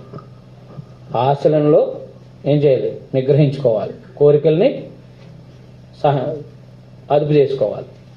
తర్వాత ఏముండాలి? సహనం ఉండాలి. ఎవరు తిట్టినా ఎవరు కొట్టినా ఏముండాలి? అది తప్పకుండా ఉంటుంది. మనం ఉంటుందా? అది ఎవరు తిట్టినా ఊరుకోము, ఎవరు కొట్టినా ఊరుకోము, ఎవరు ఏమన్నా ఊరుకోము. మనం కానీ ఏముండాలి? మనం సహనం ఉండాలి. ఖచ్చితంగా మన ప్రభు సహనంతో ముందుకు సాగాలన్నమాట. సహనం ఉండాలి. తర్వాత సహనం తెలుసు కదా, ఎబ్రీ 12:3 రాసుకోండి. యేసు ప్రభు సహనం కలిగి ఉన్నారని చెప్పేసి సహనం. తర్వాత భక్తి. సహనం నందు ఏముండాలి? భక్తి ఉండాలి. భక్తి అంటే ఏంటి? దేవుడు ఏం చెప్తే అది చేసే మనస్తత్వం ఉండాలి.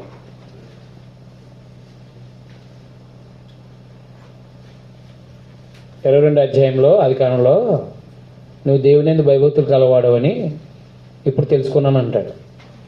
ఏ విషయంలో? అబ్రహాము కొడుకునిచ్చేయమన్నాడు దేవుడు అబ్రహాంకి చెప్పాడు దేవుడు కొడుకునిచ్చేయమని. అప్పుడు ఆయన ఏమీ ఆలోచించుకోకుండా ఆయన బంధించేసి కత్తి పైకి లేపేశాడు. అప్పుడు అబ్రహాము ఆగు అని చెప్పేసి, నువ్వు దేవునికి భయపడేవాడవని అని చెప్పేసి, దేవునికి భక్తి అంటే ఏంటనమాట? దేవునికి విధేయత చూపించడం. కాబట్టి దేవుని యొక్క ప్రతి మాటకి విధేయత చూపించగలిగే ఒకటి ఉండాలన్నమాట. ఆ భక్తి యందు ఏముండాలి? దేవుని యందు భక్తి కలిగి ఉన్నవాడికి ఏముండాలి? సహోదర ప్రేమ ఉండాలి. కాబట్టి సహోదర ప్రేమ అంటే ఏంటి? మొదటి యోహాను పత్రిక 3వ అధ్యాయం 18-19 వచనాలు. సహోదర ప్రేమ అంటే ఏంటి? ఆనాటికి లేమిలో ఉన్నవారికి ఏం చేయటం? సహాయం చేయటం. అది సహోదర ప్రేమ. సహోదర ప్రేమ ఏంది? ఏముండాలి? దయ కాదు, అది అనురాగం ఉండాలన్నాడు. అర్థమైందా? సహోదర ప్రేమ ఏంది? ఏముండాలి? కింద ఏమున్నాడో చూడండి మూల భాషలో. ప్రేమ కూడా కరెక్ట్ కాదు. అది సహోదర ప్రేమ యందు అనురాగం ఉండాలన్నాడు అనమాట. రోమపత్రిక 12:10 చెప్పాడు కదా, అనురాగం, ఒకరిని ఒకడు ప్రేమ. చూడండి ఒకసారి రోమపత్రిక 12:10. ఇక్కడ గ్రీకులో వీళ్ళు తర్జుమా చేశారు. ప్రేమ అని ఇచ్చారు 2 మాటలు. ప్రేమ అంటే ఎందుకు అవుతుంది? కింద పుట్టినోట్లు ఏమి ఇచ్చారు? ఇక్కడ ప్రేమ అన్నాడు, అక్కడ ఉన్న ప్రేమ, అక్కడ దయ్యనిచ్చి కింద ప్రేమని ఇచ్చారు. ఇప్పుడు ఏమన్నాడు? సహోదరుల పట్ల ఏముండాలి? ప్రేమ, మళ్ళా ప్రేమ అన్నాడు. ప్రేమ ఏంటి? కాబట్టి అక్కడ ఆలోచన చేస్తాం. చూడండి రోమపత్రిక 12:10.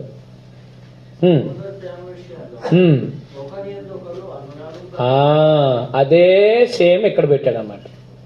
సహోదర ప్రేమ విషయంలో అనురాగము అన్నమాట. అనురాగం అంటే ఏంటి? కుటుంబంలో ఉండేది. నా కూతురు, నా కొడుకు, నా మనవడు, నా మనవరాలు అనే ఆలోచనతో సహాయం చేస్తాం కదా. భోజనం పెడతామా? వాళ్ళు కొనమని కొంటామా? దాన్ని అనురాగం అంటారు. తల్లిదండ్రులని భోజనం పెడుతున్నామంటే అనురాగం ఉన్నట్టు, అవునా? తల్లిదండ్రులు భోజనం పెడతలేదంటే అనురాగం లేనట్టు అనమాట. అంటే తల్లి తండ్రి అది వారి అవసరాలు తీర్చలేని పరిస్థితిలో ఉన్నామంటే మనము అనురాగరహితులము అన్నాడు అనమాట. కాబట్టి ఇక్కడ సహోదర ప్రేమ యందు అనురాగం కలిగిన వారే ఉండండి అనే భావం ఇస్తుంది అనమాట. ఇక్కడ గ్రీకులో ఫిలే అనే మాట వాడాడు, అంటే అనురాగం అని అర్థం అనమాట. ఫిలార్గురోస్ అన్నాడంటే అనురాగము. ప్రేమ అంటే అగాపే. కాబట్టి ఇక్కడ సహోదర ప్రేమ యందు అనురాగం అక్కడ రోమపత్రికలో చెప్పిన విషయమే ఇక్కడ మాట్లాడాడు అన్నమాట. అక్కడ గ్రీక్ వర్డ్, ఇక్కడ గ్రీక్ వర్డ్ ఒకటే అనమాట. అనురాగం అనే కాడ వాడబడిన ఫిలార్గురోస్ అనే ఫిలడెల్ఫియా అనురాగము ప్రేమ ఉండాలన్నమాట సహోదరుల పట్ల ఏముండాలి? నీ ఇంట్లో ఆపద వచ్చినప్పుడు, లేకపోతే నీ ఇంట్లో అవసరాలు ఎలా తీరుస్తున్నావో నీ సహోదరుల పట్ల అవసరాలు కూడా అలాగే తీర్చాలి. అది వ్యక్తిగతంగా సంబంధించింది. ఇక్కడ మాట్లాడింది ఏంటి? ఇక్కడ వ్యక్తిగతంగా అన్నమాట. వ్యక్తిగతం. అందుకే మొత్తం మా గ్రూప్లో ఉన్న వాళ్ళు ఇంచుమించు ఒక 40 మంది దాకా ఉండాలి. మొత్తం తీసేశాను. ఎవరైతే నాకు సహాయం చేస్తారో, అంటే నాకు కాదు, ఎవరైతే ఆపదలు ఉన్నప్పుడు, ఇబ్బందులు ఉన్నప్పుడు మీరు ఒక 1000 ఒక 500 ఎవరో వేస్తారో, నాతో పాటు ఎవరైతే సాయం చేయడానికి ఇష్టపడతారో వాళ్ళే నా గ్రూప్లో ఉండండి అని చెప్పేసి చేర్చి కొంతమంది చేశారు. ఈ నెలలో మేము ఇంచుమించు ఒక 10,000 దాకా సహాయం చేసాం సహోదరులకి. మీకు అర్థమైనా అర్థం లేదా? 10,000 దాటి సహాయం చేసాం. ఎందుకనంటే ఇబ్బందుల్లో ఉన్న వాళ్ళకి సహాయం చేసాం అనమాట. అంతే. ఇప్పుడు నాతో పాటు నేను కొంత సహాయం చేస్తే నాతో పాటు కొంత సహాయం చేసిన వాళ్ళు ఉన్నారు. వాళ్ళు ఎవరెవరు సాయం చేశారో వాళ్ళకి స్క్రీన్ షాట్, ఎవరైతే సాయం చేసారో వాళ్ళకి స్క్రీన్ షాట్ పెట్టేసి వాళ్ళు అనమాట గ్రూప్లో. ఇప్పుడు మీ గ్రూప్లో జాయిన్ చేయాలి. గ్రూప్లో జాయిన్ చేయాలంటే ఇబ్బందులు ఉన్న వాళ్ళకి ఏం చేయాలి? ఆపదలు ఉన్నప్పుడు పలానా వాళ్ళు ఆపదలు ఉన్నారు, కొంత సాయం చేయాలి. మీ ఫోన్పే నుంచి 200, 300, 500 అలా వేయగలుగుతానంటేనే సాయం గ్రూప్లోకి రండి, లేకపోతే వద్దు అని చెప్పాను అనమాట. కలిసి ఉందాం కానీ గ్రూప్లో వద్దు. అవునా కదా? ఎందుకు? ఎవరికైనా ఇబ్బందులు ఉన్నారంటే అందరూ కలిపి అన్ని 100 వేసేవాళ్ళు లేకపోతే అన్ని 1000 వేసేవాళ్ళుగా ఉంటేనే కదా. ఎందుకు? గ్రూపులు సమాచారం పెట్టుకోవడానికి మంచిదే, ఇలా కూడా ఉపయోగించుకుంటూ మంచిదే కదా. అవునా కాదా? మంచిదే కాదా? సహోదరులు ఐక్యత కలిగి నివసించుట మేమేమి ఉండాలి? అనురాగం చూపించే వాళ్ళుగా ఉండాలా వద్దా? ఊరికనే సందేశమేనా, వాక్యమేనా, ఇంకా గ్రూపులో వాకింగ్ చెప్పుకోవడానికేనా, డిస్కషనేనా, లేఖనాలు డిస్కషనేనా? ఏది బయట వ్యక్తిగతంగా కూర్చున్నప్పుడు మాట్లాడుకోవాలి కదా. కాబట్టి గ్రూప్లో ఉన్నామంటే ఎక్కడ ఇలా పలానోళ్ళు బలహీనత ఉంది, ప్రార్థన చేయండి. హాస్పిటల్లో చూపించగలిగినంత స్థితిగతుల్లో ఉన్నారు, సాయం చేద్దాం మనం, రండి సాయం చేద్దామంటే రండి అని. అలాగే ఇప్పుడు హెల్ప్ చేస్తూ ఉన్నాం అనమాట. బాగుంది. ఇప్పుడు ఎవరైనా చేయాలనుకున్నారనుకోండి, మా ఇది అంటే మంగళవారం క్లాసుల యొక్క సమాచారం, రెండోది ఎవరికైనా హెల్ప్ చేయడానికి సహకారం, అంతే. దానికి మించి ఎవరిని పెట్టుకోవడానికి లేదనమాట. ఎవరికి వాళ్ళే వ్యక్తిగతంగా సహాయం చేయాలా వద్దా? సంఘం ద్వారాను చేయాలి, వ్యక్తిగతంగాను. వ్యక్తిగతంగా ఎంతమంది సహాయం చేస్తున్నాం వారానికి లెక్కేసుకోండి మీరు. ఏ పేదలకు సహాయం చేస్తున్నారో. నేనైతే ఒక అంటే ఒక 2 కాళ్ళు చేతులు లేవు వాళ్ళకి, అంటే ఉన్నా కానీ పని చేయవు. ప్రతి వారం నాకు వచ్చిన దాంట్లో కొంత ధనంలో నెలకు కొంత ఒక 1,500 ఎంతో ఆ ఫ్యామిలీకి ఇస్తాను నేను ప్రతి వారం. బేదలకి ఎవరు దానం ఇస్తున్నారు ప్రతి వారం? చెప్పండి. సువార్థికులు, సంఘ సభ్యులు కాదు నేను అడిగేది. సువార్థికులు మీకు వచ్చే జీతంలో బేదలకి ఎంత ఇస్తున్నారు, దేవుడికి ఎంత ఇస్తున్నారు? దేవునికి ఎంత ఇస్తున్నారు, బేదలకి ఎంత ఇస్తున్నారు? అది దేవుడికి ఇస్తున్నామండి, మరి బేదలకి ఎంత ఇస్తున్నారు? అది బేదలకి ఎంతమందికి భోజనం పెడుతున్నారు? ఇంటికి తీసుకొచ్చుకొని డబ్బులు ఒక్కర్లా బేదలకి భోజనాలు పెడుతున్నారా? బేదలకంటే భోజనం లేని వాళ్ళకి, అనాథలకి భోజనాలు ఎంతమంది పెడుతున్నారు? భోజనాలు పెట్టలేదు, దానం సాయం చేస్తున్నారా? పోనీ ఎంతమంది సాయం చేస్తున్నారు? క్రైస్తువులు చేస్తున్నారా? క్రైస్తువులు చేయొచ్చు, క్రైస్తువులు కానులు కూడా చేయొచ్చు. ఎంతమంది సువార్థికులు బేదలకు సహాయం చేస్తున్నారు ప్రతి వారం? లేకపోతే ప్రతి నెల పని, ప్రతి వారం అంటే కుదరదని నెల చేస్తున్నాను. అర్థమైందా? మరి దిక్కులేని వాళ్ళు, దరిద్రులకి, అనాథలకి ఆదరించడం, మరి అన్ని భక్తి అన్నాడు కదా, ఏకపత్రి 1:20 అన్నాడా లేదా? మరి ఎంత చేయాలి మనం? అంటే మనకు సంపాదనలోనే చేయాలి సువార్థికులుగా. మరి ఎంతమంది చేస్తున్నారు? మేము దైవ కార్యక్రమాలకి మేము చేస్తున్నాము, రెండోది వ్యక్తిగతంగా కూడా మేము ఈ ప్రారంభించాము ఈ కార్యక్రమాలు. వ్యక్తిగతంగా చేయాలి కదా, సంఘం ద్వారా పనిచేయాలి, సంఘం ద్వారా అందరూ కలిపి సువార్త ప్రకటించాలి, ఎవరైనా బాధలో సాయం చేయాలి, అది సంఘం ద్వారా సంఘంలో వచ్చిన డబ్బులతో. నీ వ్యక్తిగతంగా నువ్వు సహాయం చేయాలి కదా, దీనులకి, ఎవరికి, దిక్కులేని వాళ్ళు, దరిద్రులకి వ్యక్తిగతంగా సహాయం చేయాలి కదా. ఏ సహాయం చేస్తున్నారు? మాకు ఏమీ లేవండి, మేమేం సహాయం చేస్తాం. నీకంటే భోజనం లేని వాళ్ళు ఉంటారు, నువ్వు వాళ్ళకి హెల్ప్ చేయాలి కదా. ఆ మనస్తత్వం కలిగి ఉండాలా వద్దా? అనురాగం అంటే ఏంటో తెలుసా? అమ్మ ఆకలేస్తుంది భోజనం పెట్టండి అని చెప్పేసి మాట్లాడతారు చూసారా, ఆ అన్నం పెట్టడమే అనురాగం. మీకు అర్థమైందా? హాస్పిటల్లో డబ్బులు లేవు నాయనా అని బాధపడతారు చూసారా, అప్పుడు నీ ఇంట్లో వాళ్ళకి ఇస్తావా ఇవ్వా, నీ ఇంట్లో వాళ్ళని చూపించవా, అది అనురాగం. మరి బయట సహోదరుల పట్ల కూడా ఏం చేయాలి? అనురాగము చూపించాలి. అందుకనే 2 తిమోతి పత్రికలో అనురాగ రహితులని 3 అధ్యాయాలు మాట్లాడాడు. ఎవరో అలా అనురాగ రహితులు అనమాట. అంటే ప్రేమ నష్టపోయి సహాయం చేయాలి. నువ్వు నీకున్న దాంట్లో ఆకలి బాగా అభ్యర్థీనులకి సహాయం చేయాలి, అనురాగం చూపించాలి. సహోదరులకి గలతీ పత్రిక 6:10 ప్రకారంగా విశ్వాస గృహానికి చేరిన వాళ్ళ అలా. రెండోది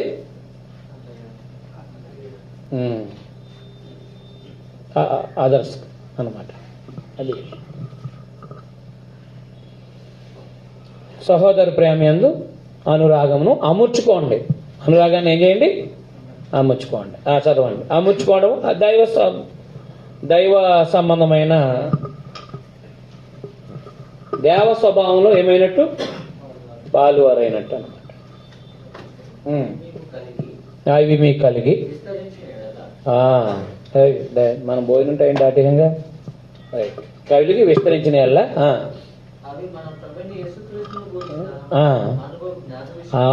యేసుక్రీస్తు యొక్క అనుభవ జ్ఞాన విషయంలో మిమ్మల్ని సోమరులైనను నిష్ఫలైనను కాకుండా చేయును. అది నిష్ఫల ఎవరన్నమాట, ఫలాలు లేని వారుగా ఉండరు, ఫలాలు ఉంటాయి మీలో. అర్థమైంది? కాబట్టి దేవ స్వభావంలో పాల్గొనేటి వాడు ఏమైనాడు? సోమరు కాకుండా ఉంటాడు. అర్థమైంది? సోమరుగా ఉండడు దేవ స్వభావంలో ఉన్నవాడు. దేవ స్వభావంలో పాల్గొనేటి వాడు ఫలాలు లేకుండా ఉండడు. ఫలాలు ఉంటాయన్నమాట, అంటే ఆత్మ ఫలాలు. గలతీ 5:22. కాబట్టి ఇవి ఎవరికి లేకపోను. ఏవి? పైన చెప్పిన విశ్వాసము, సద్గుణము, జ్ఞానము, ఆస్థానిగ్రహం, సహనం, భక్తి, సహోదర ప్రేమ, అనురాగము ఎవరికైతే లేకవో వాళ్ళందరూ ఏమంటారు? పూర్వ పాపాల శుద్ధి కలిగిన సంగతి మర్చిపోయి గుడ్డివాడు దూరదృష్టి లేనివాడు అవుతాడు. అందువల్ల సహోదరులారా, మీ పిలుపు, మీ ఏర్పాటు నిశ్చయం చేసుకుని మరి జాగ్రత్త పడండి. మీ పిలుపు ఎందుకు పిలిచాడు? ఆయన పరిశుద్ధులుగా ఉండడానికి పిలిచాడు. అవునా? మీ పిలుపు, మీ ఏర్పాటు నిత్యజీవం పొందడానికి పిలిచాడు. ఏర్పాటు చేసుకొని జాగ్రత్త పడండి. మీరు ఇటు క్రియలు చేయవారైతే పైన చెప్పినాయి ఎప్పుడు తొట్టెలరు అంటే పడిపోరు. అలాగను మన ప్రభువును రక్షకుడైన యేసుక్రీస్తు యొక్క నిత్య రాజ్యంలో ప్రవేశం మీకు సమృద్ధిగా అనుగ్రహించబడుతుంది. అంటే శాశ్వత అంటే పరలోకంలో ఉంటాం అన్నమాట. దేవుని స్వభావంలో పాలువారం అయితే ఎక్కడికి వెళ్తాం?